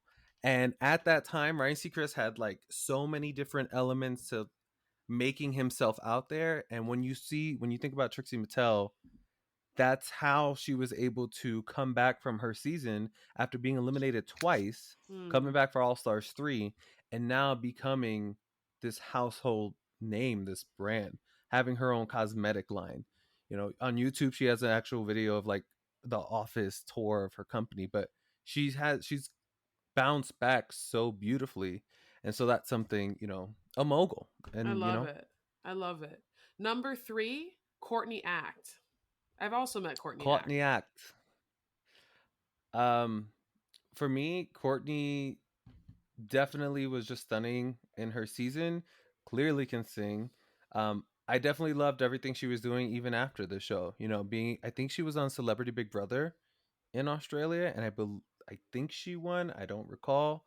It's kind of shady that she wasn't doing anything with Australia season now, but maybe there was just It some didn't work tension or out. so. It didn't work out. Didn't Something work behind the out, but scenes. but most importantly, Courtney Act's doing it for herself. She probably Listen to her did. album. She probably didn't get the money she asked for. That's the real tea. But anyway, Ooh. number 2 is Shangela. She is a professional. One of the best Snatch games as Jennifer Lewis. I loved it so much. Again, coming from season 2, getting eliminated so quickly, came back. They brought her back in a box for season 3. Hallelujah. Came back for All Stars 3, and the big controversy there is, should she have been in the final 2 with Trixie? The world will never know. The world just may never know. Hallelujah. But shout out to Kennedy Davenport because I love her. So. Okay. Oh, who's number 1? This is tough. Okay, so that brings us to number 1. Drum roll, please. Da, da, da, da. Is Bianca Del Rio. Okay, so Bianca snatched that crown. I'm a fan of you. I'm a fan of a person who only needs one style of dress and can snatch the crown, because she wore the same silhouette on that runway and won the season. And so for anyone that's sitting out here like, oh, I need to be above and beyond, Bianca told you she was the mold, she was the moment, and she snatched the crown. So that I will just say she set the tone. She said she put an emphasis on the T for talent and ran with it. Ooh. Okay. Thank you for playing that rapid round of drag queens. Thank you. You slayed that. No surprise there, y'all. But we are gonna listen. I hate that this conversation is coming to a close. Ooh, listen, y'all, and I know you are very excited about that Friends reunion. I saw it posted on your Instagram. Was it good? She's Michelle? still crying. I'm still crying. Okay, we're not gonna get into it. They're ripping them apart though. Ooh. They're calling it the Botox reunion. But is it true? Come on, leave them alone. Wow, it looks like. Okay, so it looks like the library is open no matter where you are. You don't even have to be on Drag Race. Dash, I just want to say one last thing, if possible. Listen, sure. Just for everyone listening, like this episode, yes, it was about Drag Race, but most importantly, as we enter Pride Month, make sure to support your local queens, no matter what city that you're in, understanding that these entertainers, these activists are doing so much for the community, and your presence with them matter so much. So if you have a specific drag queen in your community that you love, make sure you buy their merch. Make sure you just show up to the shows, show them the love on Instagram as well. I just want to shout out Lala Shears here in Colorado. One of the best drag queens that I've seen in Colorado, and I just want to give her a little bit of love. Hopefully she listens, but I definitely am going to go see her this month so that way I can make sure that she knows the love that I feel for her and all the work that she does. Not this man saying hopefully she listens. All right now, come on, manifest it. That Just a Dash will be so big. That's that the right. drag queen will listen to it. Come on now, Worldwide. yes. It's a That's phenomenon. I'm dead. So I have one very last question, y'all, to close out this conversation. Michelle, I'm going to start with you, which is obviously you're new to Drag Race, but I know that you are going to be sticking around to watch the next season of All Stars. What are you most looking forward to in the next season of Drag Race? Jan's gonna be on it. Jan! She's okay, I don't have a long history like Jonathan does, but she is so far my favorite drag queen. So we're really excited that she's going to be on All Stars. I'm really excited to see what she's going to bring to the table because I think she was very underrated. I think she should have won a few competitions and had them just stolen from right under her. Wow. The queens that won those competitions deserved it, but I think Jan was very underrated. So I'm excited to see, and she's definitely another person that she's also grown. She grew a lot in drag. I just like in general, I would see her looks on Instagram, like just even a year ago, and she's just stunning and has transformed her art. So I'm really excited to see what she's going to bring because she was a queen that she would listen to the judges' critiques and apply them right away, which I think is very important. So I'm very excited to see her, and just in general, just excited to continue to learn about this community, to continue to learn about myself and how I feel about my own self, and in general about my opinions on the entire community and what we can continue to contribute to educating others to just continue to spread love, because that's all what we all need. I love that. Come on, she's a pageant queen. What's your She's a aspiration pageant in queen. life? To be happy. Okay. I love it. And JP, how about you? What are you looking forward to for the next season of Drag Race? I think the next season that I'm looking for, when I think of All Stars, I'm just looking for queens to like have the moment to show what they not necessarily fell short of, but maybe that they didn't know how to present to the world. Because when you're on All Stars, there really is an opportunity, besides going for the crown, going for the money, you are redeeming yourself from where your mental space was that first go around. And it's not just about having more money and presenting like new dresses and new outfits. It's you I'm hoping these queens worked on themselves to say, this is who I am. They have a really good understanding of what they're meant to showcase to the world and who they're supposed to be.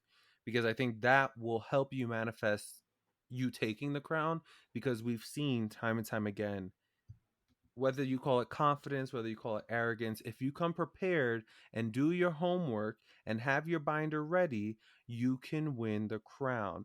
And Bob the drag queen said it the best. When I got that call, I already knew I won Drag Race. And they did. So point blank period, do your homework and you can pass. I love it. I love it. And I love y'all so much. Thank you for being here to talk about Drag Race. I know it was long overdue. Y'all, like it has been so fun to watch this show. I know it's kind of not been always as consistent. I hope that it can be for All Stars because I'm down. And y'all, that means that this is really part one, because we are definitely going to come back to discuss part two. I think, Michelle will be even more of an expert. JP will have even more history. I will also feel like I have more of an understanding of this community, of this show, of its influence, of RuPaul. We didn't even get into RuPaul, and that's a whole topic in and of itself. So I just want to give a shout out to JP and Michelle for being here. Y'all, I love you so much, and I'm so thankful. Thank you for being here. Thank on Just a Dash. What's up? Peace and love, everybody. Peace and love. Be safe out here in these streets. Peace and love. And listen, and what does RuPaul always say, JP? If you can't love yourself, how in the hell are you going to love anybody else? Can I get an amen? Somebody else. Can I get an amen? Amen. Lots of girls. I can't. Oh my God. And we're out, y'all, in 3, 2, 1. Just a dash. You guys, how fun was that? How fun was that conversation? There is nothing like, connecting with your closest friends to talk about something that you're all really passionate about at different levels. I just want to give such a huge shout out and thank you to Michelle and JP. Their support has been, just incomparable. I think I can say that for all the people who I love and who I hold dear, with this passion project. And so it was so generous of them to give their time. They both have so much going on in their lives, and it's so beautiful that, we've known each other since we were 17, and it's been great to just kind of evolve with them in my own identity and also witness their growth as people. I mean, listening to Michelle talk about the community with so much fervent love and pride. She's just got the biggest heart on the planet, y'all.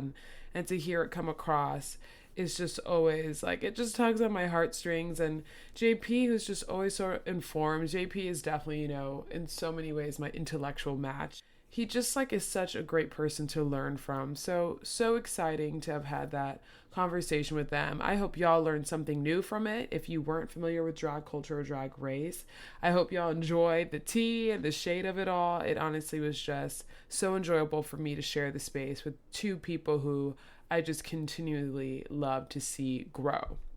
That being said, it is now time for the rec room, y'all. I'm not going to, make it too long. I've got a few things on deck that I want to share that some of the recommendation I'm going to make today, I'm surprised. I didn't share it earlier because I'm actually pretty obsessed with this show, or I was. I'd actually like to rewatch it again. But before I even get into that, I actually just want to talk about, to me, what felt like a noteworthy trailer, which was Eternals, or Eternals, I guess. I'm pronunciation isn't always my thing when it comes to movie titles, and also, actually, actresses' names. Quick side note, I was like, I don't know, today years old. I'll just use that phrase, today years old, even though this wasn't today I learned this, but I used to say Rebecca Romaine, and I don't even know if I'm saying it right. The woman who plays Mystique in X-Men, I used to say her name Rebecca Romaine instead of Rebecca Romaine. So I'm just tossing that out there, y'all, as proof that I literally also, I think I mentioned it in another episode, that it's important to learn to say names correctly. I'm not perfect by any means. That's an area where I actually struggle. So anytime I find myself saying something incorrectly and somebody corrects me, I'm never embarrassed. I'm just like, oh my gosh, thank you, because I actually want to be saying that correctly and I'm always unsure. So anyway, side note that's completely unrelated to what we're talking about right now, which is on brand for me, but Eternals, it is basically the upcoming superhero film based on the Marvel comics, and it's based on the comics of the same name. It's obviously produced by Marvel Studios, and it's about an immortal alien race of people who emerge from hiding after thousands of years to protect Earth from their evil counterparts known as the Deviants, which, how convenient, what a great name. But I thought what was really interesting is the Eternals, these folks are basically kind of like the OG mutants. And I read somewhere that Angelina Jolie, her character is actually supposed to be the distant cousin of Thanos. So that to me was just very telling, because and in the trailer, when you're watching it, they're actually telling you that they've seen all these things unfold across the world over time, and they've been watching, and I'm like, so you're meaning to tell me you watched your cousin wipe out half the planet with the snap of his fingers and you didn't say nothing to him? You didn't think it was time for a family intervention? You didn't think you should call up your cousin and be like, hey cuz, I know, some of your intentions, or at least you think your intentions are pure, but you actually aren't God, so you shouldn't be wiping out the planet. Also, what is going on with the chin? What's happening? You didn't think to have a family chat? So I'm very curious how they're going to kind of plug in that sort of space of accountability, because they were saying they've kind of watched all these catastrophes kind of happen. I'm sure it's going to be one of those things where it's like Captain Marvel, where she was like, you're not the only planet in the galaxy, and I have to go around and save other, beings and existences and whatnot. So it looked really incredible, though, just cinematically. I feel like even if the storyline maybe isn't strong, which I doubt that will be the case, I feel like Marvel has just been really just killing it, honestly. I think visually it's going to be stunning. It was really beautiful to see the different people that were featured in there. It includes a really star ensemble cast, including Gemma Chan, Richard Madden, Barry Keoghan, Dan Lee, a lot of new names too, Kit Harington, Salma Hayek, and of course Angelina Jolie, as I mentioned. So check out that trailer. Even if you're not a Marvel fan, or if you just got into Marvel, I had a friend who just got into Marvel and like went on a whole wormhole of watching the films. Check out the trailer. Like, I think that superhero films are starting to evolve. I don't think they just operate in the space of, you know, one idea of power. And what I mean by that is I feel like they're starting to tackle more abstract themes that tie into the reason of needing a superhero. Like, why do we need superheroes? Like, why is this something that we invent to address like calamities that humans probably should be able to solve? So like, you know, when you have, you know, an imbalance of power, or you have someone with their own agenda, like where does that stem from? And I feel like more and more superhero films are starting to tell you the origin stories, you know, of characters. They're starting to give you more backstories of why, you know, certain motivations that characters have. You know, one of my favorite characters of all time, y'all, is Magneto from X-Men. And I think it's because to me, he's not the typical villain. I don't consider him a villain. I consider him an anti-hero. And I think that's because so many of his motivations, not that they are in line with my own principles, but the motivations and the framework for his decisions, I think, are rooted in very valid experiences of grief, of rage, of resentment. And so I think you navigate through that character, seeing all aspects of who they are and really being able to kind of hold them fully in the dynamic of the world at large and the stories they're trying to tell. So that was a really loopy way of saying that I actually really appreciate how superhero films are feeling more real, in a sense, are feeling more genuine to the human experience, you know, and I think that's really cool in terms of relatability to things that maybe might be beyond our understanding or comprehension. Like, I'm sure most people don't believe superheroes are a real thing, you know, but we could wake up one day and humans could evolve to develop different skill sets and whatnot. So I think it's just such an interesting world to navigate and to think about and to consider. So all that to say, go check out the Eternals trailer. So moving on, the show that I actually was surprised that I haven't shared yet on this podcast is Lovecraft Country. So Lovecraft Country, I don't even know where to begin, because this show is so layered and beautifully constructed to navigate the Black experience in a particular time period. So it's an American horror drama television series. It was developed by Misha Green, who is a literal fucking genius, y'all. And it's based on and serving as a continuation of the 2016 novel of the same name by Matt Ruff. And Lovecraft actually does speak to a horror sci-fi author who he was pretty famous in terms of his works, but there was also a lot of racism underlying his content, xenophobia, just different aspects of prejudice, essentially. And so these authors, these creators have taken this story and they have reframed it. I feel like that's the word today, framework, reframe. But they have reframed it to tell it from a different perspective and narrative, where the victims become the heroes in a way, where they have ownership of their story, of their lives, of the trajectory, of how they occupy space as people of color in some ways. So it stars Journey Smollett and Jonathan Majors. It premiered on August 16th of last year. And it's got a huge slew of big names behind it. So Monkey Paw, which is Jordan Peele's production company. You have Bad Robot Productions and Warner Bros. So really a lot was invested, and you can tell because the quality of the show, every episode is a new saga. It's like you're watching a mini movie, the sets, the costumes. It's definitely a period piece. So Lovecraft Country is set in the 1950s, okay? So it's packed with historical references from that time.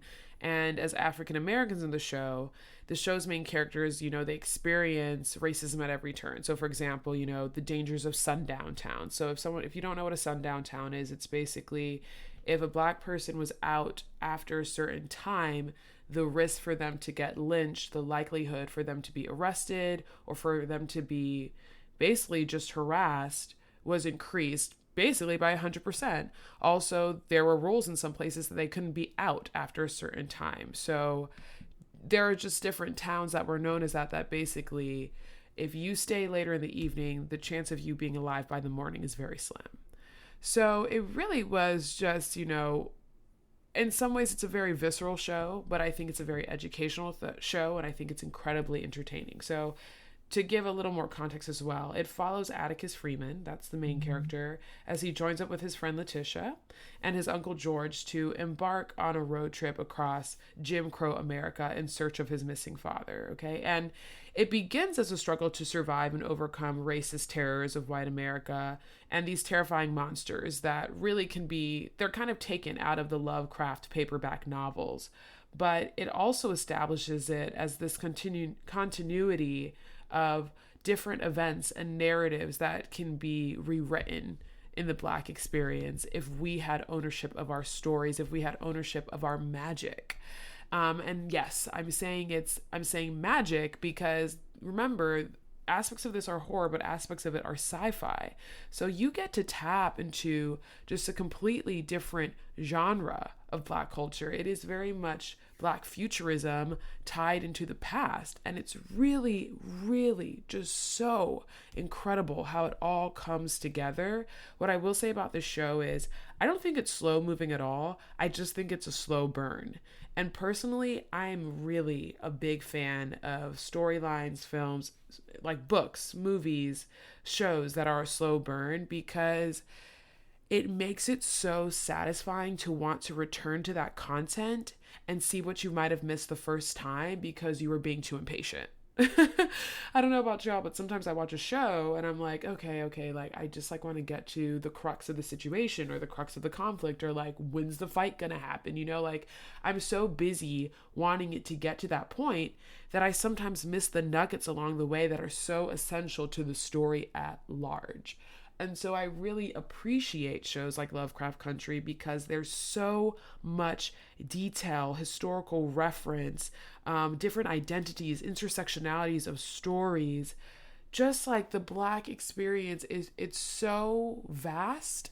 And I think the show does such a beautiful and really intrinsic job of capturing it and showing the kaleidoscope of what it is to exist as a Black person just across a timeline altogether. So it really was just really great. I don't want to drop too many nuggets about the show. I will say that one of the greatest characters in the show, and I think one of the greatest characters I got to experience in 2020 and who I just hope I get to experience again, I really hope there's a season 2, is Montrose Freeman. So he is the father and one of the central figures as well, but he is the father of Atticus. He's Uncle George's brother, and his expansion as a character, I mean all the characters, honestly, I would say Montrose Freeman, who's played by Michael K. Williams, or Hippolyta Freeman, who's played by Ajanou Ellis, their progression as characters, it's just beautiful. The expansion of who they are and understanding just the spaces they have to occupy. I don't want to give too much away about their characters and really why you get to see that progression, but I will just say that the identities they have as people are completely complex and layered because of the identities in which they occupy. I know that sounds so abstract, but I think it's really important to watch the show to understand that. And I don't want to give too much away because I think it also is so integral to what makes the show so special. So Lovecraft Country, y'all, please check it out if you haven't. I have heard, some criticism. I think some people felt that it was either too gory or too violent. And so I do want to say that it is definitely a visceral show.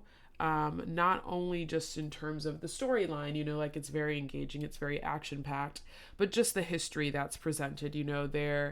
They do go through Tulsa, for example, and, you are going to see the actual experiences that Black people might have encountered. in certain episodes, you know, you really get a taste of the horrors that exist within racism and within the Black community, within gender constructs, within sexual identity constructs, within gender constructs. So it really runs the gamut. It's a great show. I really, really, really enjoyed it. And I definitely want to watch it again because there are so many Easter eggs that I think I might have missed. And I'm truly hoping, I am truly keeping my fingers crossed there is a second season. It did really well. People were really engaged. It definitely was a show of the summer. So I think it will. I think it will. And I don't think all the principal characters will be there, but I think it is going to return. I'm keeping my fingers crossed. And the last recommendation I have for y'all is Amélie, which in English, it's the full title of this film is The Fabulous Destiny of Amélie Poulain. And it's a French 2001 romantic comedy. It's directed by Jean-Pierre Jeunet. And basically it was written by the director as well, but it's a whimsical depiction of contemporary Parisian life, and it's set in Montmartre. And I love this. This is one of my favorite films. It is incredibly whimsical. It's really more about it's a love story. It's a story about a shy waitress. She's played by Audrey Tautou, and she's so cute and just, you know, really discovering who she is. It's a young woman who's learning to also fall in love with herself and battle her social anxiety and her own isolation. She has a wonderful relationship with her father, and you know, it kind of goes through the different areas of finding yourself and finding love in the process and opening yourself up to those sorts of experiences. But it's, you know, it's a French film, and so the cinematography is just really warm and inviting, and there's different inanimate objects that kind of spark and come to life. There's these really kind of kitschy moments, and it just includes all these different sorts of aesthetics and elements I so appreciate. There's like a very carnival element to it, and the accordion sounds, and it's just like there's different moments that she shares with, you know, the young man who's her love interest in the film that are just so simple but so true to what you experience. I think one of my favorite things about this film is actually so much of it is nonverbal acting. It's nonverbal communication, and I actually was saying this to a friend the other day. That is actually maybe, to me, what makes an actor or actress stand out is how they can convey an experience, an emotion, an expression, an idea without saying anything on the screen. Like, it's in their expression. I think that's also why I really love GIFs, because it captures what I want to say without me needing to say the words, you know? And I think actors who do nonverbal communication well across the screen, I'm just always a fan. I'm just always a fan, and I'm always a fan of the film even more because of that, because I think so much of the human experience exists in what is left unsaid and exists in what someone's body language is like, or, you know, how they blink their eyes at you. Like if they're flirting at you, how they might flutter their eyes, or how they purse their lips, or how they touch you, you know? And so I think this film just kind of captures that really well in a really sweet and whimsical way.